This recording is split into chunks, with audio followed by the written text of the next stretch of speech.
Tanjiro's perspective. Location: Kamado household. Tanjiro, your face is pitch black from the coal mining. Come here for a minute, would you? The eldest child of the Kamado family heard the voice of his mother speak up, causing the child to turn his head and walk over to her, quickly finding a bit of cleaning clothing, scrubbing his face to clean it. Are you sure about this? It is snowing, so the trip down to the town will be dangerous, and we can simply sell the coal tomorrow at worst. Kai asked of her child with concern clearly written on her face, making Tanjiro nod his head in confirmation while smiling at her slightly. I'm sure. Besides, we need money for food, and I want us all to have a New Year's feast, so I need to head down to sell the coal and begin mining again as much as possible, even if it is only by a little. Tanjiro told his mother, causing the mother to return that smile. Thank you, Tanjiro. Just remember that you aren't the only one in this family that is able to take up responsibility, Kai assured him, but before the younger Kamado could speak, the sound of crunching snow reached his ears and two familiar voices quickly yelled out to him. Tanjiro, are you going down to the town again today? I want to go too. The voices of Shidru and Hanako yelled out and filled his ears, getting the attention of the mother and son pair as they turned to see the second and third youngest of the family running over to them, making note of Takio's surprised yell. Oh no, you don't. You can't move as fast as your brother, and you could get badly hurt if you slip in the snow, especially since stones and the like are hidden beneath the snow now. Kai scolded two of her youngest children, getting them to whine a little like the children they were. But Mom, both siblings began to cry out an argument, but a single light flick to their noses was all that was needed to silence them. I said no, you too. Besides, even if the weather was safe for you both to follow your brother, he won't be able to take the cart since it is still broken from the last time, so he can't pull you when you get tired. Their mother explained to her son and daughter, with Tanjiro taking the chance to face Takio. Hey Takio, I know you won't be able to do much today, but can you cut some wood for everyone? Tanjiro asked his little brother, moving his attention away for just a moment. Hugged Shidru and Hanako when they began to cling on to him. I will, but I was hoping we'd do it together. Takio agreed, though he quietly complained a bit, but the eldest Kamado was able to hear him, even if his enhanced sense comes from his nose rather than his ears. Hey, don't worry too much. When I get back tomorrow, we should have enough money to get by for a few weeks after selling just a tenth of the coal in the basket, so we can hang out more as well.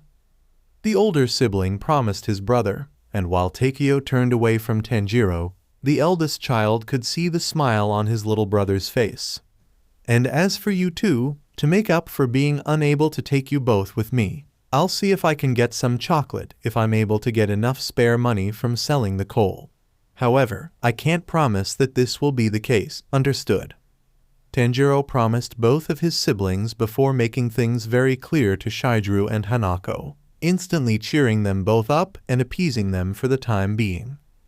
With his family satisfied for the time being, Tanjiro began the track down to the town that the Kamado family has sold coal to for generations, and he spent much of his time in the town selling the coal and helping out everyone in the town, from clearing up misunderstandings thanks to his sense of smell to helping one of the blind elders of the town safely walk back home after being separated from her 18-year-old son. Eventually, though, he attempted to walk back up to his home, but was stopped by Old Man Saburo when he noticed the Kamado about to head up during the night, and after talking for a bit, Tanjiro reluctantly agreed to sleep at his place for the night to calm the man of his fears about demons. In the morning, though, Tanjiro immediately began his journey back up to his home and waved Saburo goodbye, so he can return home as fast as possible. Hey everyone, I'm sorry for, wait, Nezuko, Rokuda. As Tanjiro saw his home come into sight, he began to cheerfully yell out to his family, feeling a little guilty for likely making everyone worry about him during the night. However, this worry instantly became 1,000 times stronger, with horror also rising from within as Tanjiro saw Nezuko in the snow, large cuts on her body and bleeding as she shielded Rokuda, who was bleeding to a very dangerous degree underneath their sister's body. No, no, no, Rokuda, Nezuko, you have to be okay. What happened here? Where are they? The eldest child of the Kamado family began to yell, terrified for his siblings, but as he reached their bodies and was about to feel for a pulse, he looked to his home and almost all thoughts in his head ceased as he saw not only the door of the Kamado household broken down, but the bodies of the rest of the family with their BLD staining the walls. Mother, Hanako, Takeo, Shijuru, Rokuda, Nezuko. The surviving Kamado mumbled in shock, unable to process what was before him. His family was dead. But how? Was a bear unable to hibernate due to not finding a suitable meal somehow? However, before Tanjiro could break down into tears and fall into despair, his hand ended up touching Nezuko's skin, and as a result, he felt warmth from her body. Nezuko, come on, your big brother is going to save you, Tanjiro spoke in surprise, feeling a great level of hope rise within his chest before quickly tossing the empty basket on his back onto the ground and grabbing at his sister's body and putting her on his back, immediately running as fast as he can to travel down and get down to the town and find a doctor. As Tanjiro was traveling down, his thoughts were wandering 1,000 miles a minute to try and piece together everything while forcing his body to move despite the exhaustion caused by the cold seasonal weather and the climb up to his home. Despite this, though, so much about the apparent attack on his family simply didn't make sense. What with the claw marks on the walls, but there was also the scent of someone there. Someone that smelled like a fountain of BLD, yet had an easing smell. But before Tanjiro could think of this any longer, Nezuko suddenly began to scream in what sounded like pure agony and pain, all while beginning to thrash about on his back. Because of this, Tanjiro began to lose his footing before eventually slipping on the snow and falling down the small cliff, the fall separating the two siblings, but the soft snow thankfully cushioned the fall, so Tanjiro only felt a bit of pain when he landed. "And Nezuko, are you all right? You're hurt, so you shouldn't be up. Please let me carry you into town, Nezuko?" The older Kamado began to panic and yelled out in concern to his sister as he scrambled to his feet and stood up, rushing over to Nezuko as he saw her standing up, but grew confused as he subconsciously understood that her scent began to change slightly and how she didn't respond. Suddenly, though, Nezuko snapped her head up to glare at her brother, veins bulging around her face while her 3 low buns became undone and allowed her long hair to fall down, the bottom parts of each strands changing from their usual black to a burnt orange, while her previously dark red-colored eyes that only appeared pale pink around their lower irises were now a fully glowing bright yet pale, pink-colored eyes with silts in them. Her nails also quickly became more sharp, and she grew very noticeable and sharp fangs in her mouth. Soon after, the only surviving member of the Kamado family that was at their home last night lunged at Tanjiro, attempting to bite into him. But the elder sibling acted quickly, and using their family's hatchet that he grabbed on their way down to the town and used the handle to block her bite. But the force of her attack was still enough to knock Tanjiro over and leave him on his back, allowing Nezuko to pin him down as the two siblings struggled against each other's strength. A demon. But how is Nezuko a man-eating demon? She was human from the day she was born and could go into the sun with no problems, unlike the demons from Grandma's stories. And even with her new scent of BLD and death, Nezuko can't be responsible for the deaths of our family. She was over Rokuda, covering his body with her own in a protective manner despite being unconscious, and only her BLD is on her, even ignoring the fact that none of the BLD is anywhere close to her hands or mouth. Could the source of the other smell back at our destroyed home be responsible for all of this? Tanjiro began to think to himself, trying to understand everything going on in this situation. However, he was snapped out of thinking about these odd circumstances as Nezuko began to not only grow in size and increase her weight as a result, but also began to tighten her grip on her brother, her claws ripping through the fabric of his clothes and lightly cutting into his flesh and drawing BLD, causing him to hiss in pain. No, I can think about that later. No matter the reason, she's growing bigger and stronger.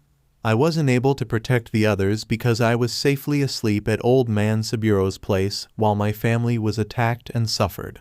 If I can help Nezuko regain her senses for even a moment, I need to take that chance, even if she can tear me to shreds.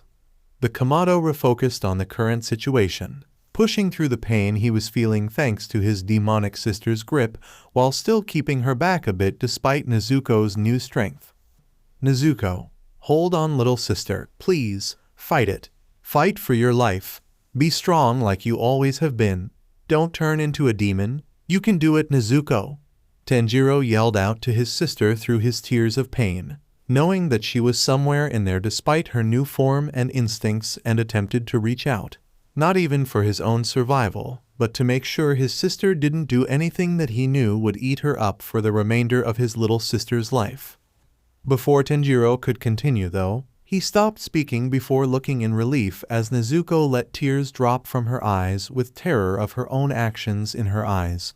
Soon after, the scent of shame began to pour off of her, almost overwhelming Tanjiro with its potency. Hey, it's okay, Nezuko. Just breathe and things will be okay. But first, let's take things slowly and calm down, okay? The older sibling assured his sister, letting go of the hatchet with one of his hands to reach up and wipe away his demon sister's tears. Slowly, Nezuko began to lean away from Tanjiro, loosening her bite on the hatchet until it slipped out of her mouth and shakily began to walk backwards away from her brother, making gasping noises as she began to choke on her tears and fell backwards, sitting on the snow and entering a fetal position.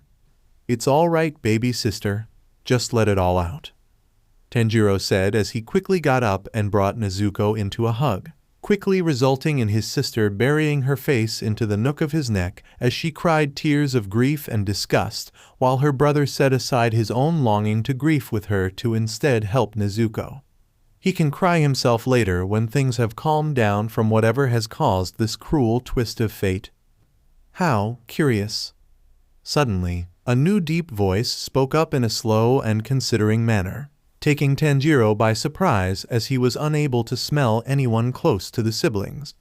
However, the voice seemed to get a reaction from Nezuko, as she snapped her head upwards with a brief look of fear before pushing Tanjiro behind her and crouching down, snarling at the owner of the voice in a warning and protective manner. Barely stopping himself from fully falling over, Tanjiro stood up and looked past his sister, freezing up and staring in shock as he saw the being before him and his sister walking towards them slowly but confidently. The person was a large male figure that stood at 6'3" tall and almost looked like a more healthy version of Tanjiro's deceased father, and thus an older version of Tanjiro himself in many ways. From the long, spiky black hair that gained red tips near the end of each strand of hair that was kept in a ponytail. A lean muscular build along with pale skin, red flame-like markings on the top left side of his forehead and the bottom right of his chin. The figure also had a majestic aura as he carried himself in a way that reminded the Kamado of royalty figures within the storybooks he used to read to his younger siblings. However, the thing that instantly informed both of the Kamado siblings that this person was dangerous was the 3 sets of golden and silted eyes that stared them both down, an aura of unimaginable power rolling off of him in waves, revealing him as a demon, though it was clear that this demon was not going to attack. Yet, looking over the demon further to try and find anything that could help the siblings escape, Tanjiro saw that the demon was wearing a pure black Gakuren jacket, a white belt, Yumenori-styled Hakama pants tied with a white Yuwa obai, and an opened purple and black beehive-patterned Nagaji haori that was flowing in the wind as if it was a cloak. Hanging by his hip thanks to their belt was what appeared to be a fleshy scabbard with multiple organic eyes on it, while another sword held within a normal scabbard was sheathed onto the demon's back. To think that there would be another that would resist their urges, particularly from a newborn demon. The figure spoke calmly as he observed Nezuko snarling at him, not at all reacting to how the female demon began to take steps back while the clearly stronger demon approached at a steady pace. "Who are you? You're a demon, but Your scent isn't like the one Nezuko now has or the one near our home." Tanjiro decided to speak up and question the demon, who turned his head to look at the human Kamado, and as a result, causing each of his 6 eyes to widen in shock. "Yoriichi? No, you have similarities to him, but you are not my brother, especially since you lack the mark that he was born with. Yet, what is your name, boy?" The new demon questioned slowly, stopping in his movement, and kneeling down to look at both siblings with a piercing look that caused Nezuko to tense up more and made her whimper like an animal facing off against their predator, causing Tanjiro to hug her from behind to attempt to calm his sister down. Thankfully, this succeeded, but the demon Kamado only grew more in size to try and hide her brother from the other demon's line of sight and draw attention to herself, which caused the unnamed demon to tilt his head curiously at the action and briefly smirk with an emotion that the elder Kamado couldn't identify. "I'm Tanjiro Kamado, and this is my sister, Nezuko." Who are you, and do you know what happened to my sister?"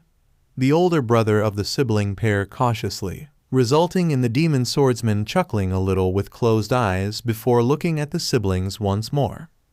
"I am Kokoshibo Tsujikuni, a demon that serves the Demon Slayer Corps, who have the goal of killing all man-eating demons. I am an exception, due to my deeds back when I was a human, and spending many years attempting to atone for my mistakes. And now, I would like to make an offer to you both." The now named Kokoshibo introduced himself calmly and kindly, making Tanjiro a little curious and causing Nezuko to tilt her head a bit. "What offer are you talking about?" Tanjiro asked, feeling a little more comfortable around the demon as his scent was calm and his aura felt, well, it felt like a fire in a way, and while there might be better ways to describe the aura, it was the best comparison that came to the Kamado's mind. "For you to become a demon slayer, Tanjiro. Up to this point, I have been the only demon who has refused to consume human flesh and BLD. Also, despite my deeds and being a high-ranking member of the Corps, many still do not trust me. So, if you come with me and train to become a demon slayer, then you can gain the strength to protect your sister and prove her innocence. Afterwards, even if others don't like it, she can live within the Corps safely and away from danger for the remainder of her long life.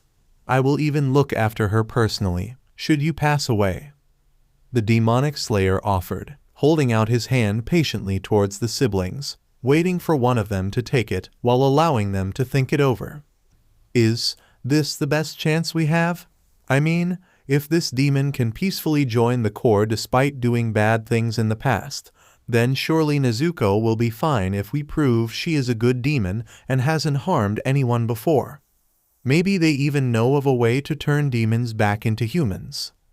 The human Kamado thought to himself, snapping out of his thoughts when he felt a hand be placed on his shoulder and raising his head, allowing elder brother to see Nezuko looking at him with a reassuring, yet tired and trusting light in her eyes.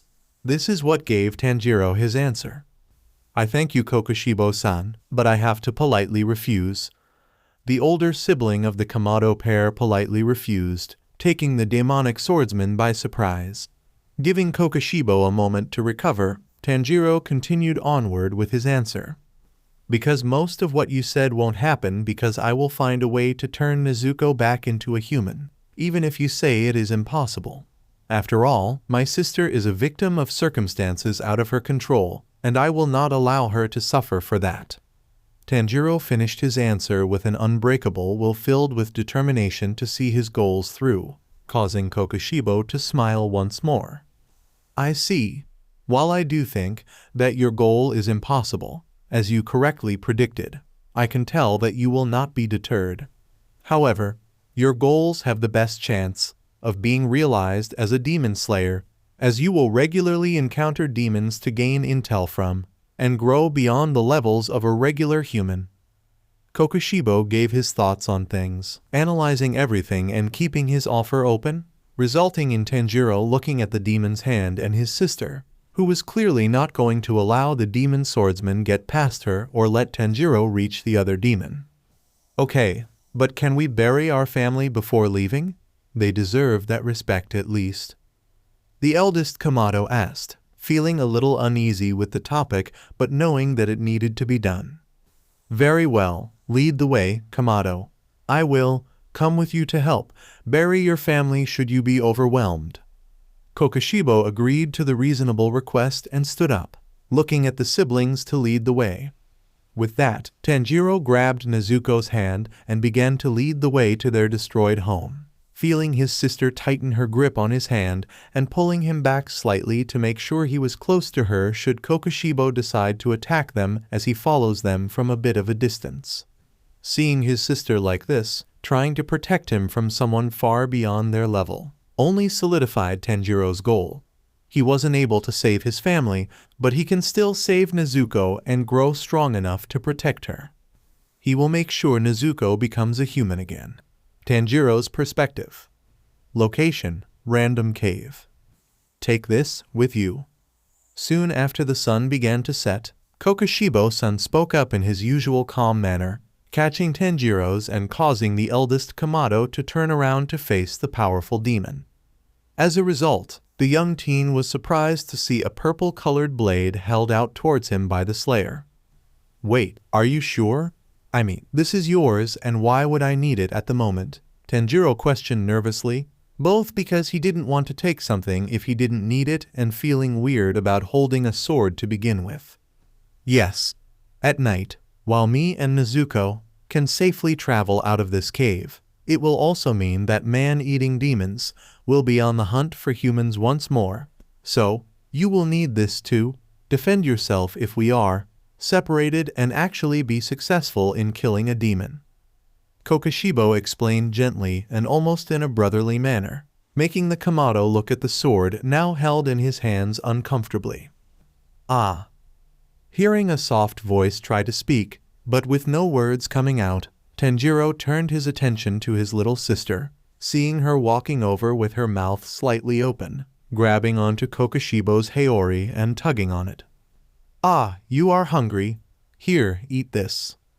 The demon slayer said as he reached into a pocket of his Haori and took out something that was small and colored red, passing it to the demon Kamado as the young girl looked over it curiously.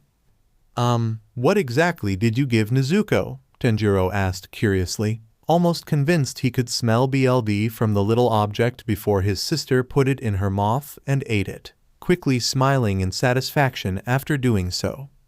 That is a BLD pill.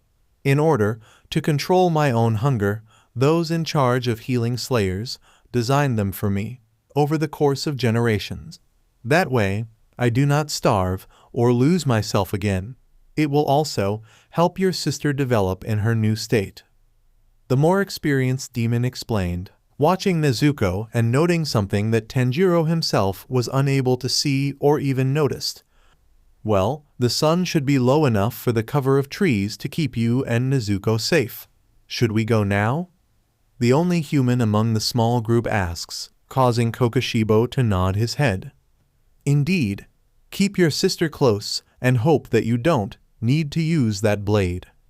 The multi-eyed demon said before he began to walk ahead, causing Tanjiro to gently grab Nezuko's hand and gaining his sister's attention. Come on, Nezuko. We should follow Kokushibo-san, he told her, causing his demonic sister to momentarily blink at him before nodding her head in agreement, allowing Tanjiro to lead his younger sibling out of the cave as they follow the eldest of their little group. With that, the next few hours was simply spent with the group traveling, only needing to stop for a few minutes whenever Nezuko began to groan and drool, which resulted in Kokushibo giving her one of his BLD pills to satiate her hunger. Suddenly, though, around the 4th hour mark of the journey, Kokushibo stopped walking and moved his arm in front of the Kamado siblings, stopping them from moving onward. Stay close, was all the demon said before grabbing onto the hilt of his blade and drawing it, allowing Tanjiro to see that the Slayer's blade was made out of flesh with multiple eyes on it. each one shifting around as if looking for something, while a single eye kept looking at both siblings. Haha, I suppose I could never hide from you, Gramps. A childish and almost airy giggle sounded out within the clearing, sending a shiver up Tanjiro's spine while Nezuko stepped forward and kept her brother behind her, sensing his unease and subconsciously knowing of her physical superiority over him. Muakairo, why are you here, my descendant? Kokushibo spoke, and while he gave no physical indication of his feelings while looking around for this Muakairo, Tanjiro was able to smell the hurt and regret from the demon's scent. Don't call me that. We may have the same BLD in our veins, but you are not my family, especially after you let everyone else die. The childish voice then screamed out in pure bloodlust and rage, a sudden aura of death and malice crashing down on the group. And while Kokushibo was unaffected by it, the pressure caused Tanjiro to collapse onto the ground, finding it incredibly difficult to breathe while Nezuko dropped onto her knees, whimpering in terror but forcing herself to stand again and guard her human sibling. Suddenly, though, a large black-colored beast with a single mint-green-colored eye with a red ring in it burst out of the trees, horrifying Tanjiro as he bared witness to the creature's appearance. It was a giant beast that seemed to be over 10 feet tall and looked like it had been starved for decades, allowing Tanjiro to see the creature's bones through the charcoal black skin. It also possessed a long, white-colored tail that appeared to have a misty aura about it reaching further into the forest, preventing the Kamado from accurately measuring its length, and had length arms that were almost as long as the beast's standing height, having claws that were as long the blade held in Tanjiro's hand and rows of razor-sharp teeth that seemed sharper than any knife the Kamado has seen in his life. It even had tendrils on its head that appeared to resemble black hair that turned mint green near the ends. As soon as Tanjiro was able to understand the horror standing before him, the beast charged forward at Kokushibo, screeching in a horrid manner that overwhelmed Tanjiro's hearing and almost made his ears bleed while Kokushibo struck in return. Moon-breathing second form, pearl flower moon-gazing. The slayer spoke calmly before slashing out with his flesh blade, striking out with multiple crescent-shaped slashes that defended him from the monster's arm that was being used to try and crush the demon, the defensive attack deflecting the blow and sending out many crescent blades at the same time, slashing into the giant demon and cutting into its flesh and drawing BLD, but had not lost a single body part. "Come on, Nezuko," Tanjiro yelled out as he grabbed his sister's hand, pulling her so that they could avoid the monster fighting Kokushibo, gaining Nezuko's attention as a result and following her brother. "Oh, it appears that the old BSTRD is interested in you too."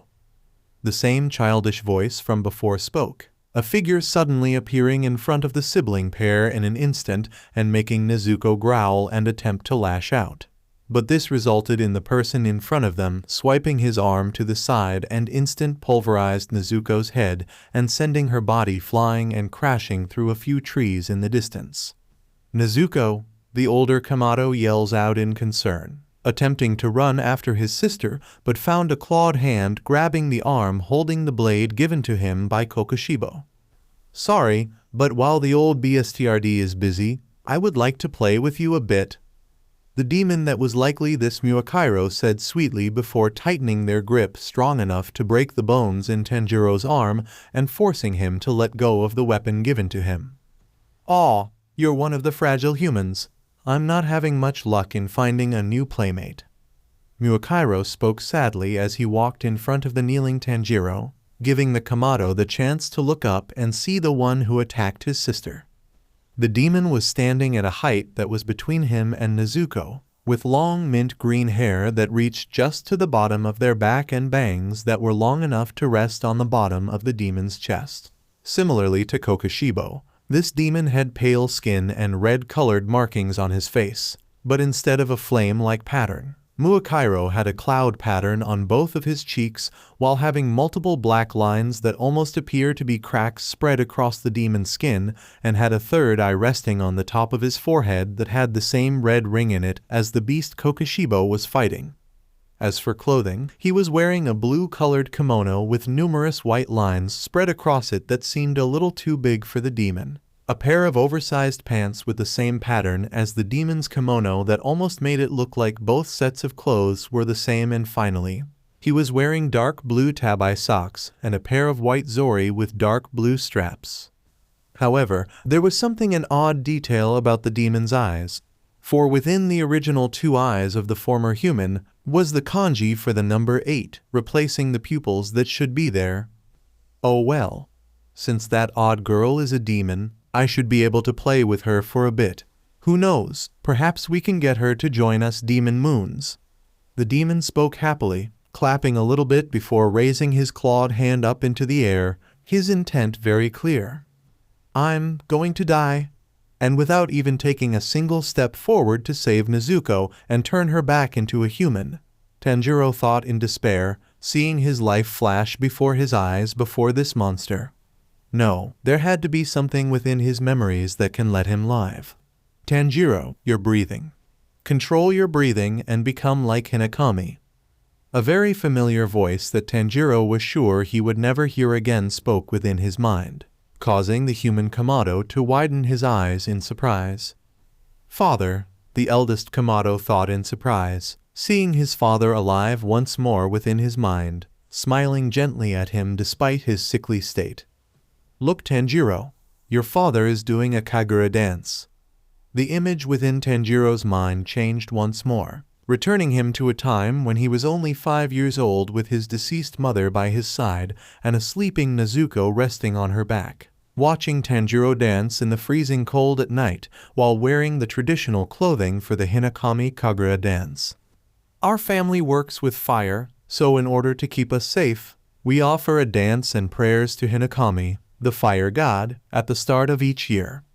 Kai explained to her eldest child, who could only watch in amazement and wonder at the incredible technique and speed of his father, who was not showing even the slightest bit of exhaustion despite his sickly body. How do you do it, Dad? How can you dance for so long out in the snow? I bet my lugs would freeze. The memory changed once more, taking Tanjiro to a memory that was about a month after the last, letting him experience himself laying on his father's lap as he questioned the sickly man with innocent curiosity. There is a special way of breathing that lets you never get tired, no matter how long you move. If you learn how to breathe properly, you'll be fine out in the cold. You'll even be able to dance forever too, Tanjiro explained to his child, gently rubbing Tanjiro's head while giving a small smile. Tanjiro, I want you to make sure you have the earrings I wear when it is time for you to do the Kagura. Wear them always so you don't lose them. Promise me. The head of the Kamado family asked his son while pointing at the Hanafuda card earrings he was currently wearing, making the eldest child nod his head. Hinakami Kagura, setting sun transformation, acting quickly. Tanjiro grabbed the blade given to him by Kokushibo with his nun-broken arm, performing a backflip that just allowed him to avoid the clawed strike, the claws cutting into Tanjiro's cheek and drawing BLD, which was all right, especially since the attack would have undeniably splattered his head across the ground. However, before Tanjiro could hope to strike back with the fire-covered blade, Muakairo moved faster than before, taking him a slight bit more seriously and striking the elder Kamado's chest, breaking his ribs and causing the teen to spit out more BLD before then sent flying into a tree and painfully slamming into it. Wow, that was actually really cool for a normal human. I think I'll introduce you to Kaguya-sama after I give you some BLD so we can actually play together. Wait. Muakairo said while clapping his hands in front of his face, seemingly deciding that the Kamado was worth turning into a demon as he approached. However, the small demon stopped and looked at the BLD on his claws curiously, licking it a bit before widening his eyes in surprise. Ha ha ha ha, this is interesting. I have more family out there, which means the old BSTRD was planning to do to you what he planned with Oniai-chan.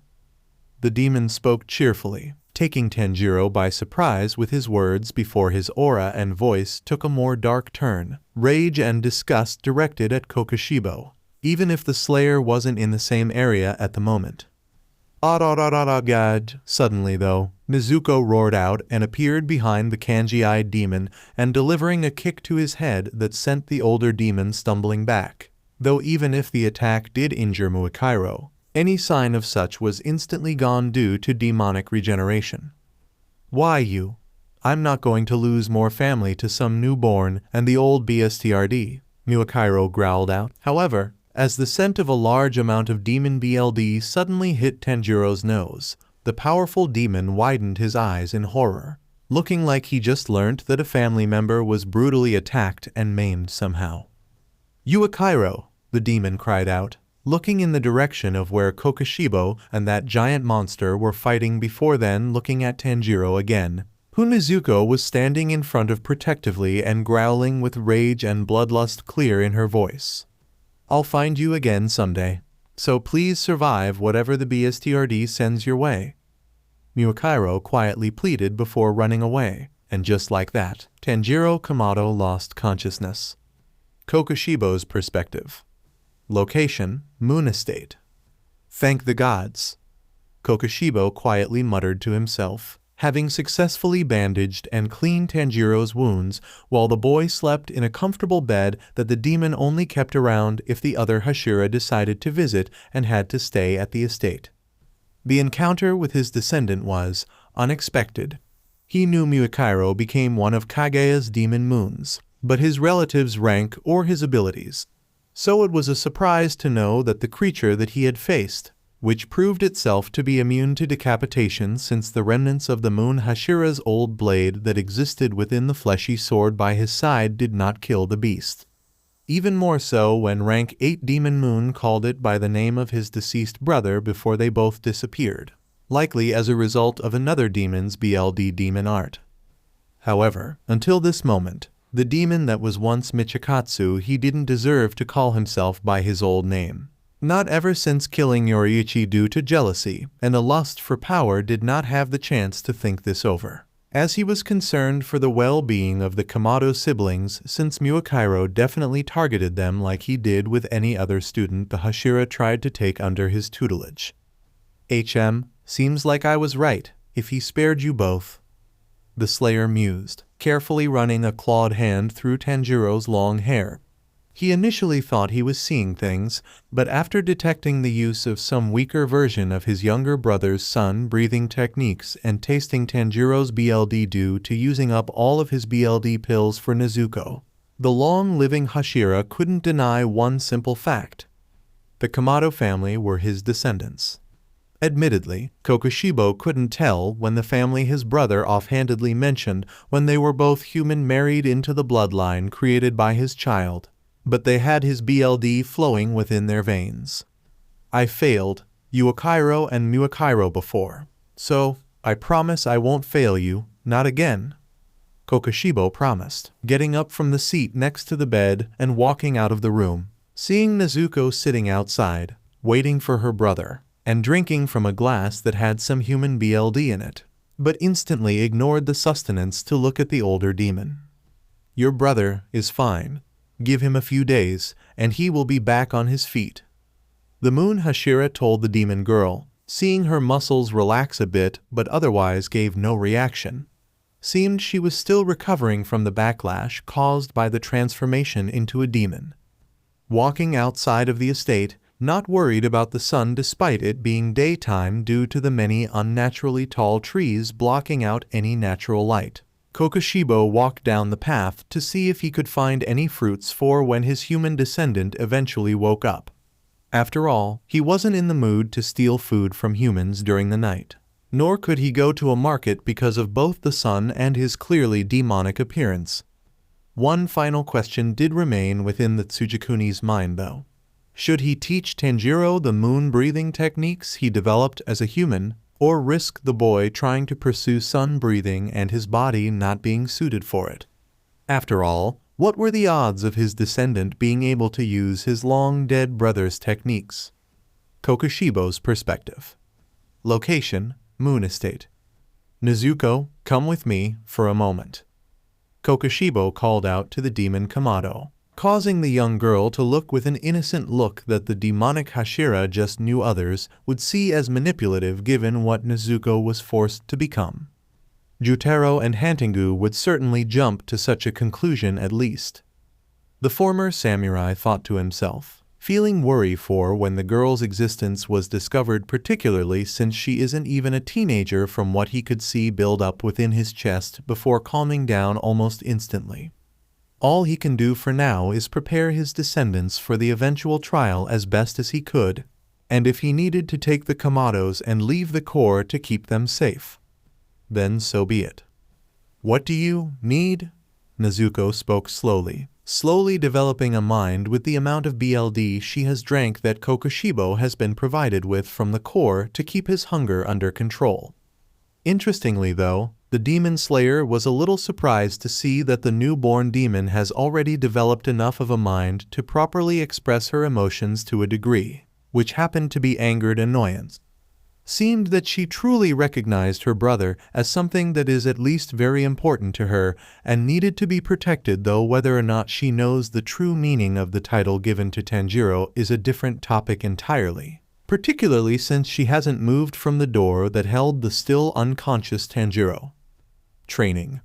When Muakairo attacked, you could do nothing for your brother and were easily overpowered. In fact, he only survived due to his will, his life flashing before his eyes and luck, so the training will help guarantee that he will be safe with you in the future. The older demon said, speaking in a factual manner while stating the facts in a way that he knew would make Nezuko cooperate with his plans. And going off of how his female descendant both flinched and tensed at his words before looking at him with a determined fire in her pink eyes, Kokushibo was pleased to see that his idea is working. What do? She questioned, causing Kokushibo to merely motion for her to follow him without saying a word, turning around and walking out of the mansion that became his home for nearly a full 300 years now. And thanks to the enhanced hearing that is given to a demon, though not to the seemingly supernatural level that someone like Hantengu possessed, nor that kid he heard about from Kaigaku at times, the Hashira knew that his soon-to-be student didn't immediately follow him, but did so after only a minute of waiting. As Nezuko caught up to him, the demon slayer saw the young girl look around their current environment curiously, which wasn't exactly too grand, but it looked very similar to the place where Kokushibo's father had him train with his original teacher in swordsmanship so that he would eventually lead their family. Now that you are here, we can begin. But first, I must ask you something. Have you had a feeling like you can do something beyond what you have done before, specifically from within your BLD? The older demon questioned the young girl gently while kneeling down so that he was eye level with her, seeing her take on a considering look. Fire. BLD feels on fire when brother hurt. Want to explode, Nezuko explained through her broken speech, her tone becoming a bit more aggressive as she spoke, while multiple bulging veins that look ready to burst at a moment's notice appeared on her face, a sign of agitation that most demons exhibited when they are strongly upset. I see. If I were to give my hypothesis for your BLD demon art, then I would guess it is connected to the element of fire itself. Nezuko, can you cut into the flesh of your palm so that you can bleed a bit? Kokushibo asked of his fellow demon, earning himself a slow nod as the young girl used her claws to effortlessly pierce through her flesh and draw BLD, though the self-inflicted injury healed almost instantly. But it mattered little for the purposes of what the Moon Hashira has planned. Good. Now to explain, us demons have unique powers that manifest through our BLD. Common abilities among our kind consist of varying forms of shapeshifting and regeneration, to name the most apparent. However, each demon has their own central ability that is unique to them, which has been dubbed a BLD demon art. The demonic Hashira explained, taking things slowly to make sure the still developing girl would understand, and he was thankful to see her nodding along with an understanding aura about her. After all, Kokushibo was effective in pushing his pupils to their limits physically, but he wasn't exactly a good technical teacher, The few tips he gave Kaigaku while his former Tsuguko was under his tutelage was evident of that, even if they did help with his problems with the first form of thunder breathing. Now then, a BLD demon art uses your BLD as a conduit, meaning you need it to activate your abilities, though how is another topic. Right now, I want you to try and will something to happen through the BLD on your hand. The six-eyed demon instructed, watching as his descendant gave a determined nod and looked at her own BLD, giving it a frightening glare that caused her pink eyes to glow in the dark. However, it became apparent that simply willing it to manifest would do nothing after observing the girl trying to activate her BLD demon art for a full minute. How can I help her? While the relation to fire is just a guess based off of Nezuko's broken speech, I highly doubt her powers are anything like my own, particularly since my BLD demon art was developed to enhance my moon breathing techniques due to what that skill set means to me. Unless... Kokushibo thought, thinking about how he could potentially help bring out the Kamado's BLD demon art when he got an idea. Morally not a good one and may shake the trust she has in me. But Nezuko will need this if she wants to protect Tanjiro in the future. The Hashira sighed and stood back onto his feet, turning around and heading back into the mansion to get what he needs for his plan, with his descendant only paying him a minor amount of attention as she continues to focus on her BLD. Nezuko's perspective. Come on, she needed this power. She needed it to protect brother, so why wouldn't it work? GGGRRR, growling in anger, Nezuko brought her fist down on the ground, cracking it with enough force where the stone was shattered with little issue. To be honest, Nezuko could barely remember anything when she woke up on brother's back and they fell onto some snow. She was just so consumed by hunger, a sense of wrong, that she couldn't detect anything but the pain in her stomach, even the very cells of her body screaming out to eat in such a gentle voice that she felt safe and should listen. But then brother's voice reached her, causing that sense of wrong to intensify while that gentle voice became shocked before it disappeared from her mind entirely, with Nezuko becoming more aware. Even now, she didn't truly know what brother meant to her. Did they have the same BLD? No, it was unlikely since he was a human, and she was a demon, meaning she was naturally superior to brother. Was he a friend? While the idea felt close, the term felt like an insult to what existed between them. Were they lovers? Yeah, the simple idea of that last one was enough to make the young demon want to throw up all of the BLD she was given by Koku, and then tear off her own skin with how disgusting it was. What connection we have? Nezuko couldn't help but question softly, looking at her regenerating hand while thinking of the unconscious human. Nezuko. The voice of Kokushibo reached the demon Kamado, drawing her attention as she turned her head to look at Kokushibo, but froze up in shock and began to growl and glare at the multi-eyed demon at the sight before her, the veins on her head once more bulging, but this time in pure rage and malice. For the sight before her consisted of Kokushibo with BLD on his mouth and hanging from his left arm, completely unconscious, was brother, though from her current position, all the young demon could see was his green and black checkered pattern Haori, with his own BLD covering it on various places. It appears that your brother is holding you back, so I shall get rid of that weakness for you. The older demon said, grabbing the handle of the blade with multiple eyes on it and drawing it at a slow pace. Seeing the chance to try and save brother, Nezuko leapt forward with a vicious yell, one that would even shake her human self, slashing forward with her claws, but only found herself getting kicked in her gut strong enough to make her spit out BLD. And as Nezuko kneeled on the ground, trying to power through the pain to attack once more, she felt Kokushibo's foot stomp down on her back, going straight through her body and severing her spine. Gigigayage! Screaming out in pain, Nezuko could do nothing but just barely force her head to look up at the male demon's 6 uncaring eyes. What made it even worse was that Nezuko could actually feel her body try to repair the injury, but was unable to accomplish the task due to the leg still in her back. How pathetic. Even when protecting your weakness, you can't do a thing. Just like when Mukairo attacked, and like how you knew wouldn't be able to stop me back then?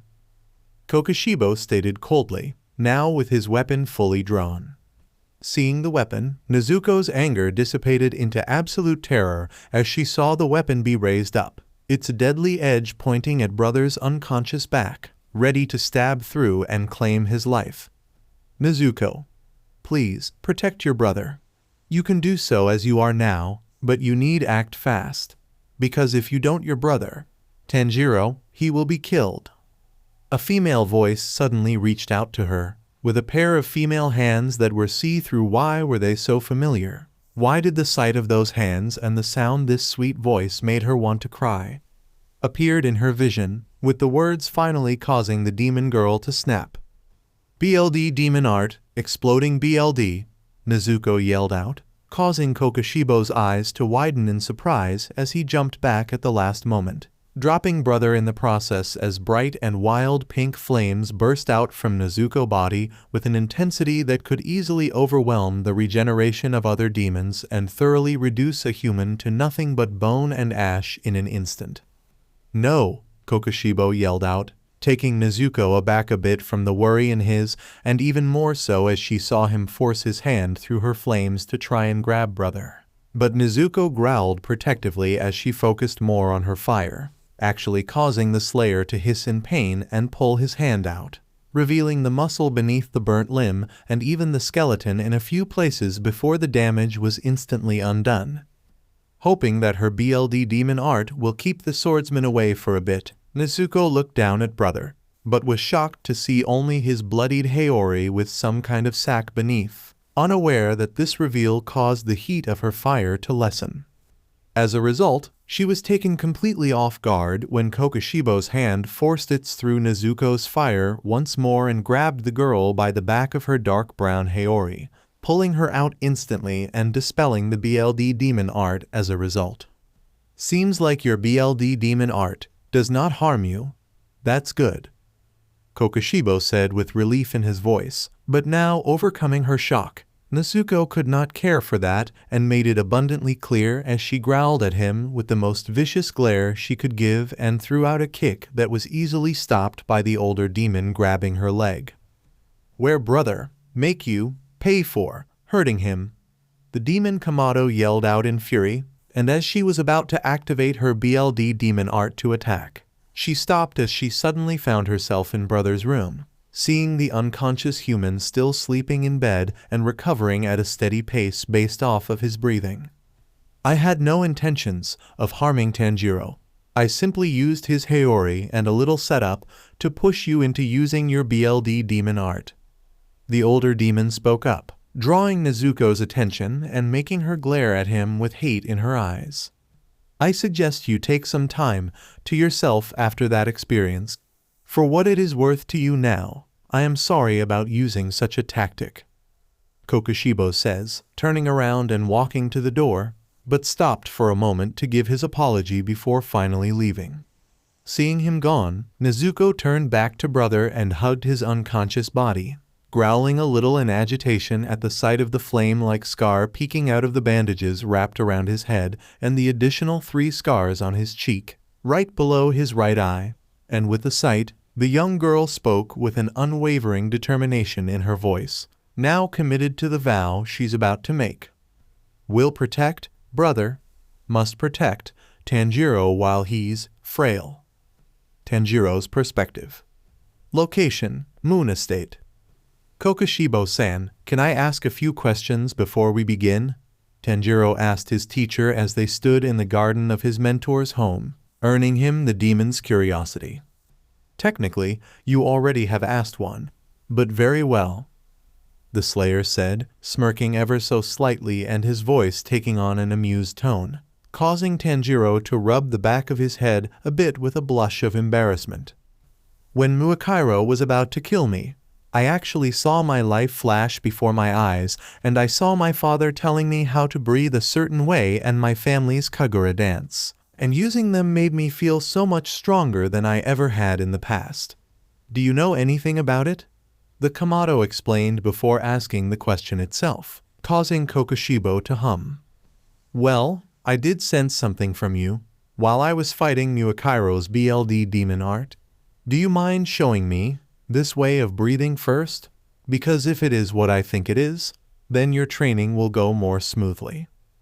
The demon considered before asking Tanjiro to demonstrate, confusing the young teen, but he merely nodded his head and closed his eyes to help him focus, which allowed him to focus on the instructions he could remember being given to his father and breath in the way he was taught, until his chest flared up in pain while doing so, causing him to collapse to his knees and cough in pain, resulting in Kokushibo humming in thought as his newest pupil recovers, not too concerned at the moment.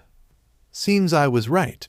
You just made use of total concentration breathing, though only in pieces, and the technique is clearly unrefined. But it is still an impressive accomplishment. Can you now try performing the Kagura you mentioned? Tanjiro's mentor asks of him once the human recovered, causing Tanjiro to nod his head. Okay, but I can't keep using the dance for long. After all, our tradition involving it has someone dance once a year from night to sunrise, and well, I have never been able to fully succeed in this goal, even if I get close last year. Tanjiro admits with a bit of shame in his voice, causing Kokushibo to reach out his hand and rub his descendant's head. That is fine. I only need you to perform the movements once, but if possible.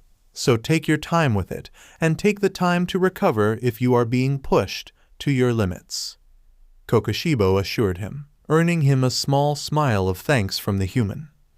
With that, Tanjiro performed the stances of his family's Kagura and began to dance fluidly and performing it like he would every year.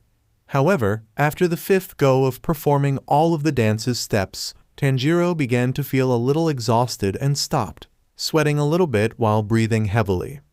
Those movements are truly. Tanjiro, does performing those techniques cause you pain? The Slayer spoke in shock before asking with an almost desperate concern in his voice, taking Tanjiro by surprise a little before nodding his head, a little too exhausted to properly speak. After all, if he pushed any harder, the eldest child of the Kamado family would be convinced that his lungs would explode. I see. So you can't use sun breathing like everyone else. As soon as you recover, we shall begin your physical training, and then we shall complete your ability to use total concentration breathing, the male demon declared, making Tanjiro nod his head as he slowly recovered a bit more. But as he stood up and followed the swordsman, he looked around in confusion. Hold on, where is Nezuko right now? Tanjiro questioned with concern clear in his voice, with his mentor responding to the question without slowing down or even look over his shoulder to speak with the young man. She is currently in the mansion, exploring or drinking the BLD I have been given. After all, she never the door to the room you were recovering in, was the answer he received, allowing Tanjiro to relax a bit and sigh in relief. After all, he couldn't smell anything that would suggest that the demon slayer was lying. Unseen to him, though, within one of the rooms of Moon Estate, was Nezuko, gagged by a bit of duct tape and restrained by astonishingly powerful rope that restrained her movements, trying her best to break free of the restraints Kokushibo placed on her. What? The girl wouldn't have allowed Tanjiro to train with Kokushibo had the Tsujikuni not done something to make sure she wouldn't interfere for a bit. Time skip, 3 months. Left, right? Tanjiro thought to himself, dodging and occasionally parrying many of the wooden kunai that Kokushibo was tossing at him at a speed that even now, the Kamado was having a difficult time reacting to and had to strain the muscles in his legs and arms to get through this exercise. Thankfully, as a result of his sharpening instincts and finding a way to use his incredible sense of smell to read Kokushibo's intent before he launches another barrage of harmless projectiles. Not half bad, Tanjiro. In your current state, you would probably be capable of overpowering and slaying a demon, who has only consumed a handful of humans, should you be in possession of a Nichiren blade. All without total concentration breathing or even the techniques of a breathing style. Kokushibo said with a small smirk, no longer having any wooden kunai and thus signaling the end of the day's training. Yeah. So, What will be the exercise for tomorrow? The Slayer hopeful questioned, wiping away the sweat dripping from his forehead while dropping the wooden bakken he was given for today in favor of taking the water offered to him by his mentor and practically gulping it all down in an instant. He was admittedly about what will come next given how insane the demon's training was, such as using the environment to stop himself from getting hurt from a fall from the top of a waterfall or avoiding traps randomly throughout the day that could actually kill him. Suffice to say, whatever seemed to have Nezuko despise the older demon was made much worse with those exercises when Tanjiro told her about them directly kicking off Kokushibo's jaw randomly whenever she got the chance. And these exercises were apparently meant to be easy and light compared to what the cultivators would put potential slayers through. Outside of me trusting you to keep up some exercise on your own so that the last 3 months aren't wasted, there won't be any more new exercises for a while.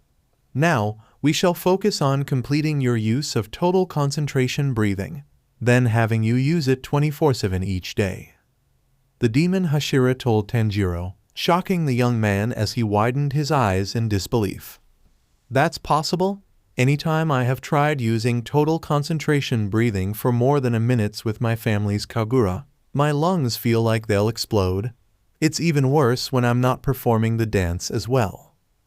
The eldest Kamado exclaimed, unable to imagine something like that. But was Otasan doing something like that when he was still alive? He was incredibly strong after all. And there was also that incident surrounding that bear.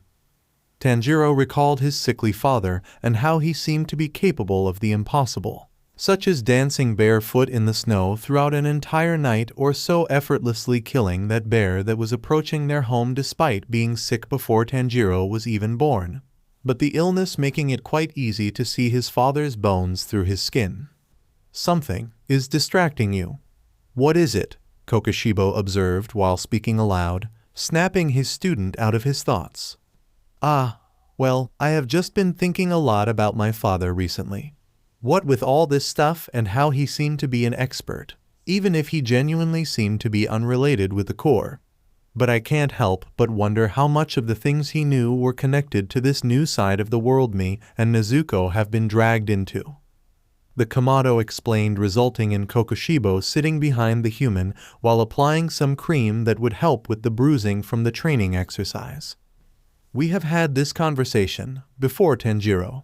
I have never heard of someone called Tanjiro before our encounter, and I have lived for nearly 500 years, with 280 years being spent redeeming myself within the core. The swordsman that has lived since the Sengoku era tells his student, making Tanjiro nod his head in agreement. You're right, but I don't know. It just feels like he had to have been aware of everything at this point, especially with how strong he was and with this reaction and reflex training. A particular lesson has kind of returned to me. So I just need to ask, does something called the transparent world sound familiar to you? The eldest Kamado asks, causing the demon slayer to freeze up and look at his pupil with all 6 of his eyes wide in shock. He tried to respond, but before the Hashira could process the question and answer, Tanjiro gasped in shock as a pink blur took both swordsmen by surprise and whisked the Kamado away. Wah, Nezuko, what are you doing? Tanjiro questioned his demonic sister in shock, his exhaustion and shock preventing him from seeing his little sister showing her middle finger to the stunned Kokushibo, who could only blink all 6 of his eyes in shock. Time skip, 9 months. Moon breathing fourth form, moon flow, Tanjiro cried out, his clothing torn and burnt in various places as he thrusted out his practice blade to catch the pink flames charging at him, catching the long-ranged attack within many crescent-shaped moons that were spawned from the demon-slaying technique, and guiding it with the ability before launching them straight at Nezuko, who simply ran through the BLD demon art and jumped up into the air, intent on delivering a flame-covered kick that would undoubtedly put the human down. Acting quickly, Tanjiro used moon-breathing second form, pearl flower moon-gazing to strike with several crescent-shaped slashes that appeared to create multiple crescent-shaped moon-like projectiles that was able to block the explosive force of the attack, with the sword making contact with the demon Kamado's limb and slicing it clean in half from the foot and all the way up to the knee. However, this did not stop Nezuko, as she merely regenerated the limb almost instantly, but her brother took advantage of the few seconds it took for the limb to heal to use his sword to block a flame-covered slash from his sister, which sent the older sibling skidding back from the blow, but he remained unharmed. That will be enough. Both of your skills have greatly improved. Kokoshibo's voice called out to the sparring siblings, gaining both of their attention, and as a result, saw their mentor walking over to them both with a plate with some onigiri, water and glasses filled with BLD in it for the human and the two demons respectfully. Ah, thank you so much, Kokoshibo-san. Tanjiro thanked the experienced swordsman, bowing in the process before taking the food meant for him with a smile on his face. What is it you want, old man? Nezuko asked with a little bit of a growl, baring her fangs at him while hugging Tanjiro from behind, and missing the concerned and sad look sent to her by her brother as a result. This kind of reaction from Nezuko was, sadly, something Tanjiro had gotten used to over the months Nezuko has spent developing as a demon. Ever since she started to become more aware, his little sister quickly became temperamental, and even a bit spoiled on occasions whenever it didn't involve him, even going as far as to keep as much physical contact between them as possible.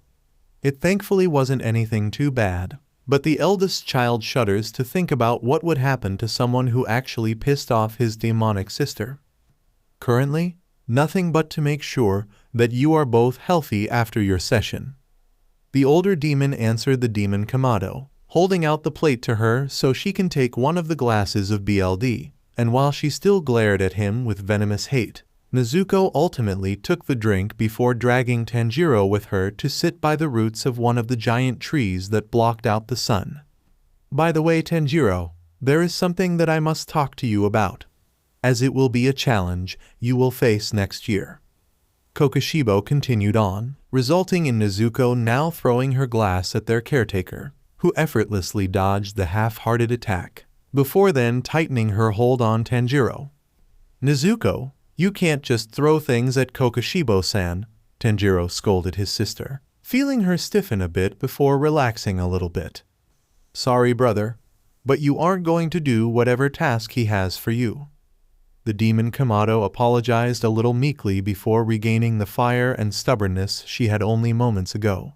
And while he couldn't see her face from his current position, the older sibling knew that Nezuko was glaring at his mentor and based off of the sudden heat, knew she activated her BLD demon art. That's the thing, Nezuko.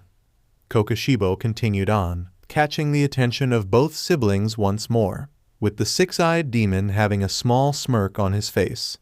If my plan goes correctly, you will be able to accompany Tanjiro to the final selection. Tanjiro's perspective. Location, Moon Estate. Are you ready, Tanjiro? Kokoshibo asked through the closed door, allowing Tanjiro to hear his mentor from within his room as the Kamado looked in a mirror and saw what he was wearing and how he has changed over the last 2 years. In terms of physical appearance, not much had changed over the years outside of growing to stand at 5'5" tall. His skin tone growing much paler due to the limited sunlight his body had been exposed to, mostly only feeling the sun on his skin when he had to travel down the mountain to the village nearby to buy food and other supplies needed for him and the others to live, but mostly himself since he was the only one that needed human food to actually live. The next thing of note was Tanjiro hair growing out a bit, but it only just reached down to the bottom of his neck, while he made note of the light claw-like scar on his cheek that was given to him by Muakairo.